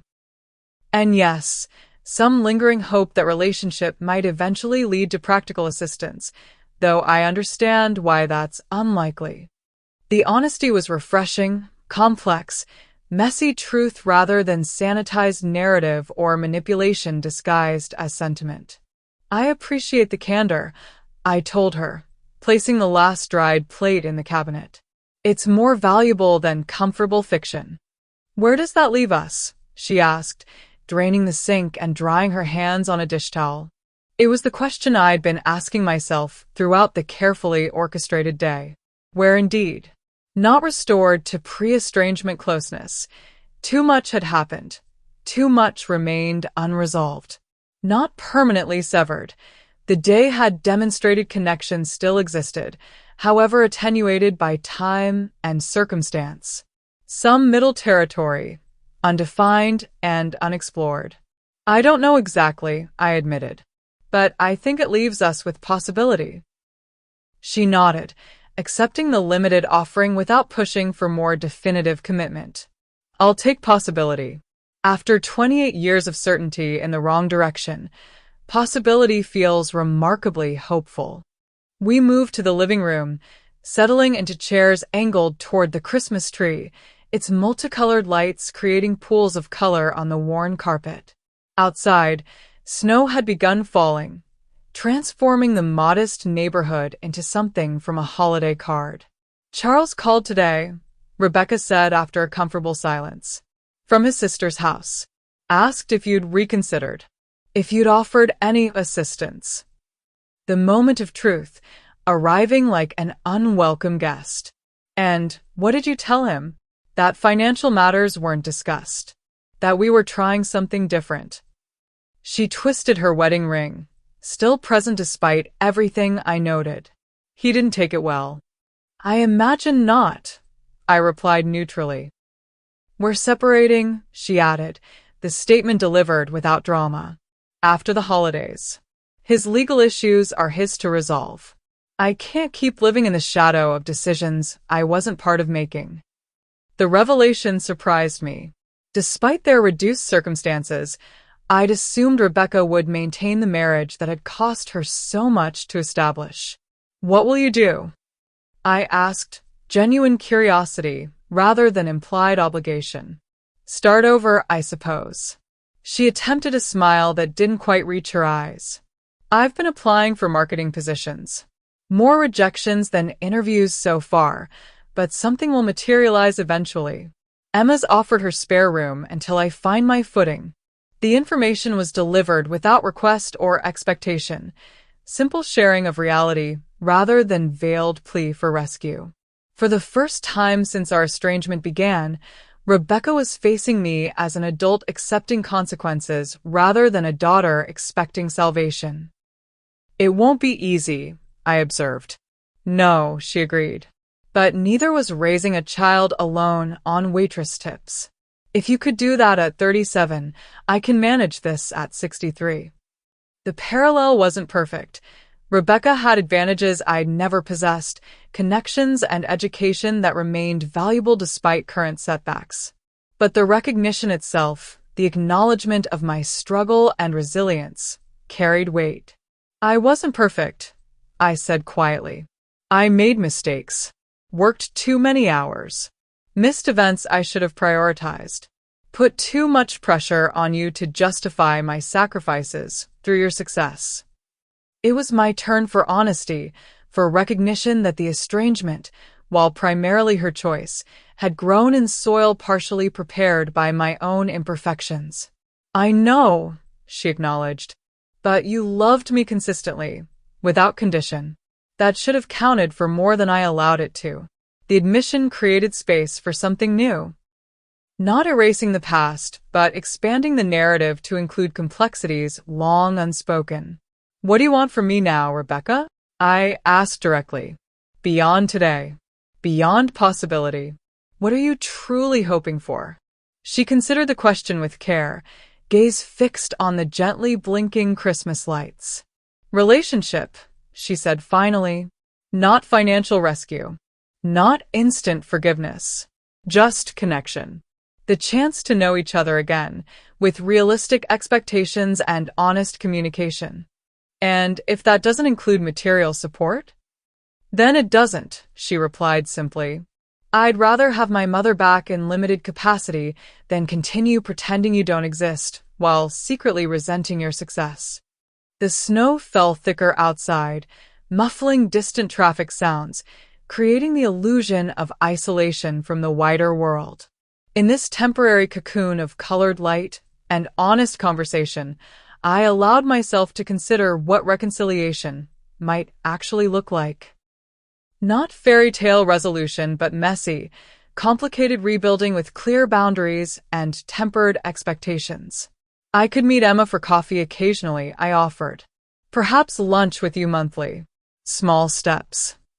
It wasn't everything she might have hoped for, but it was more than either of us had expected possible mere weeks ago. The relief in her expression confirmed that even this modest offering exceeded her realistic expectations. I'd like that, she said, voice steady despite the emotion evident in her eyes. We spoke for another hour, practical matters mostly, establishing parameters for this tentative reconnection. No direct financial support, but networking connections I might facilitate. No immediate family holiday gatherings, but occasional one-on-one interactions. Rebecca would handle Charles's inevitable objections. I would maintain boundaries around topics I wasn't ready to discuss. When Emma returned from the train station, she found us comparing notes on books we'd recently read, the conversation flowing with surprising ease given all that remained unresolved between us. Well, this is unexpected, she observed, removing her snow-dusted coat. Nobody's crying or shouting. Christmas miracle achieved. Her dry humor broke any remaining tension, transforming the evening's conclusion into something approaching normal family interaction. As my driver arrived to take me home, both women walked me to the door, the moment of departure carrying none of the dramatic finality of our Thanksgiving parting. Thank you for the gifts, I said, buttoning my coat against the falling snow. They were thoughtfully chosen. Yours too, Rebecca replied. Especially the recipe book.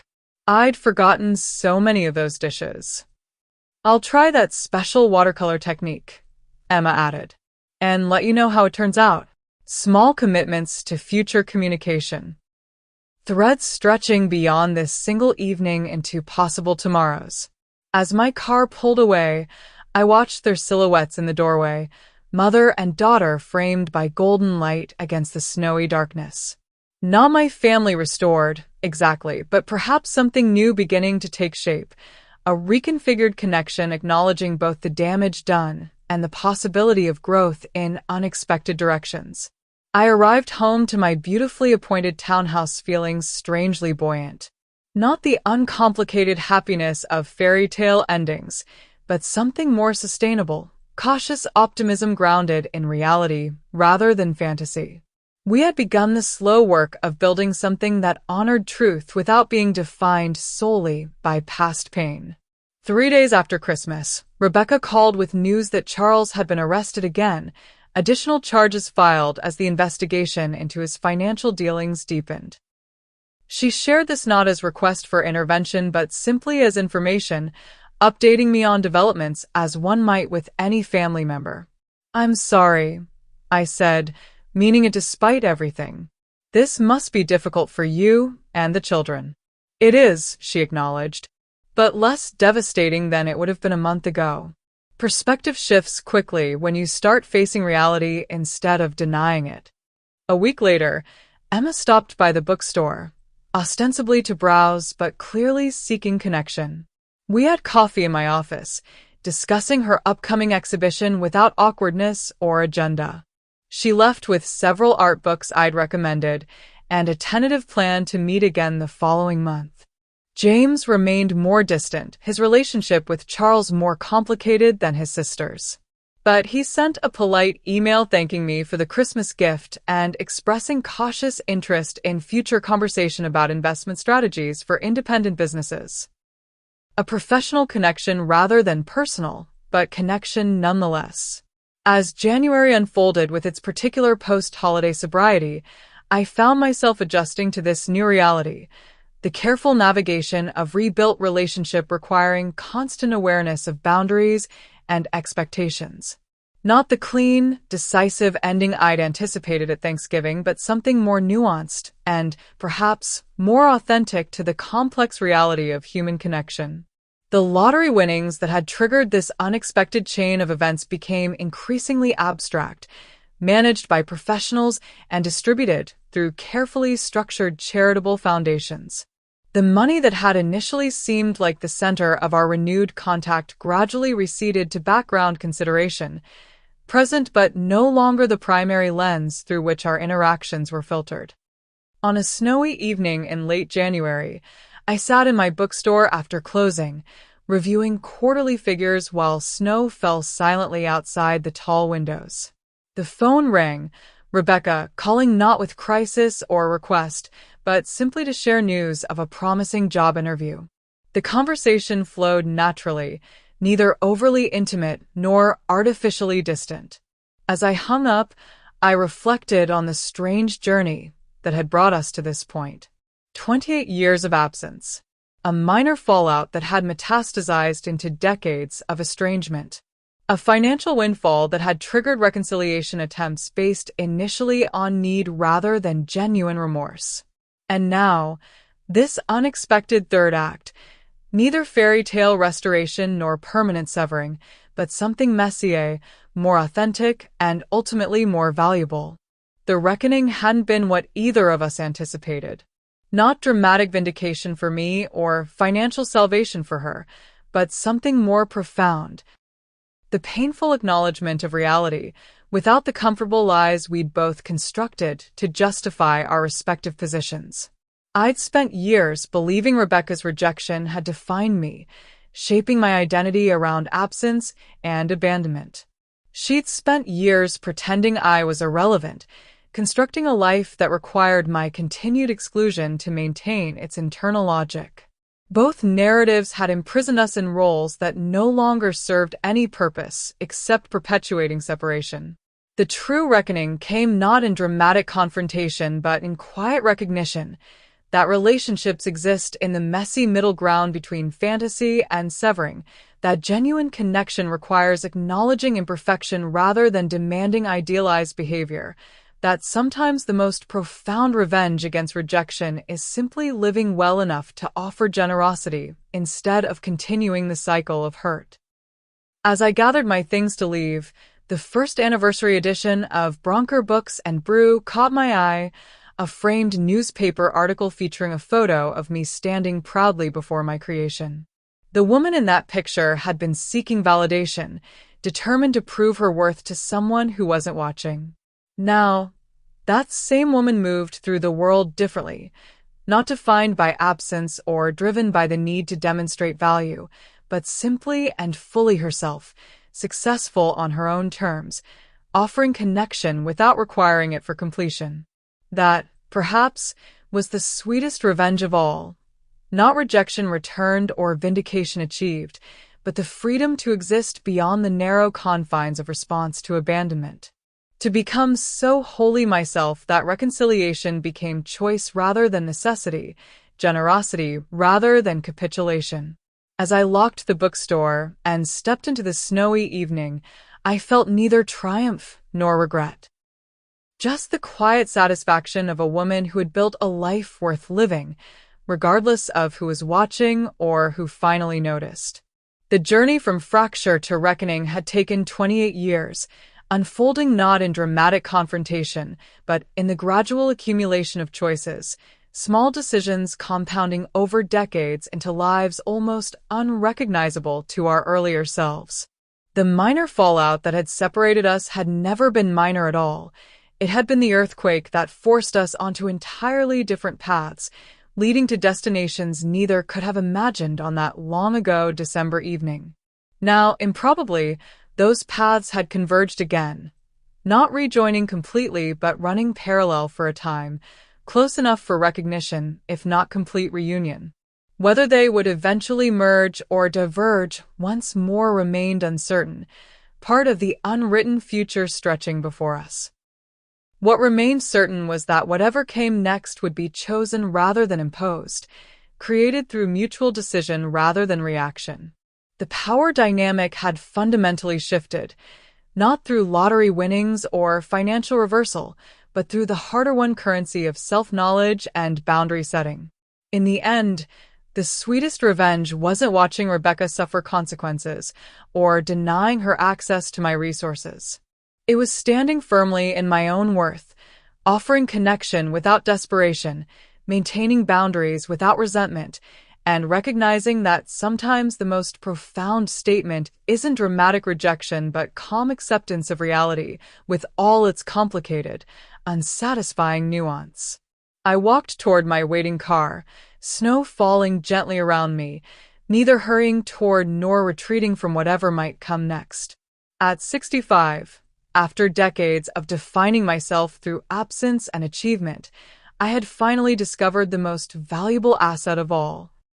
The freedom to write my own story, not as response to abandonment, but as expression of authentic self, hard-won and deeply valued.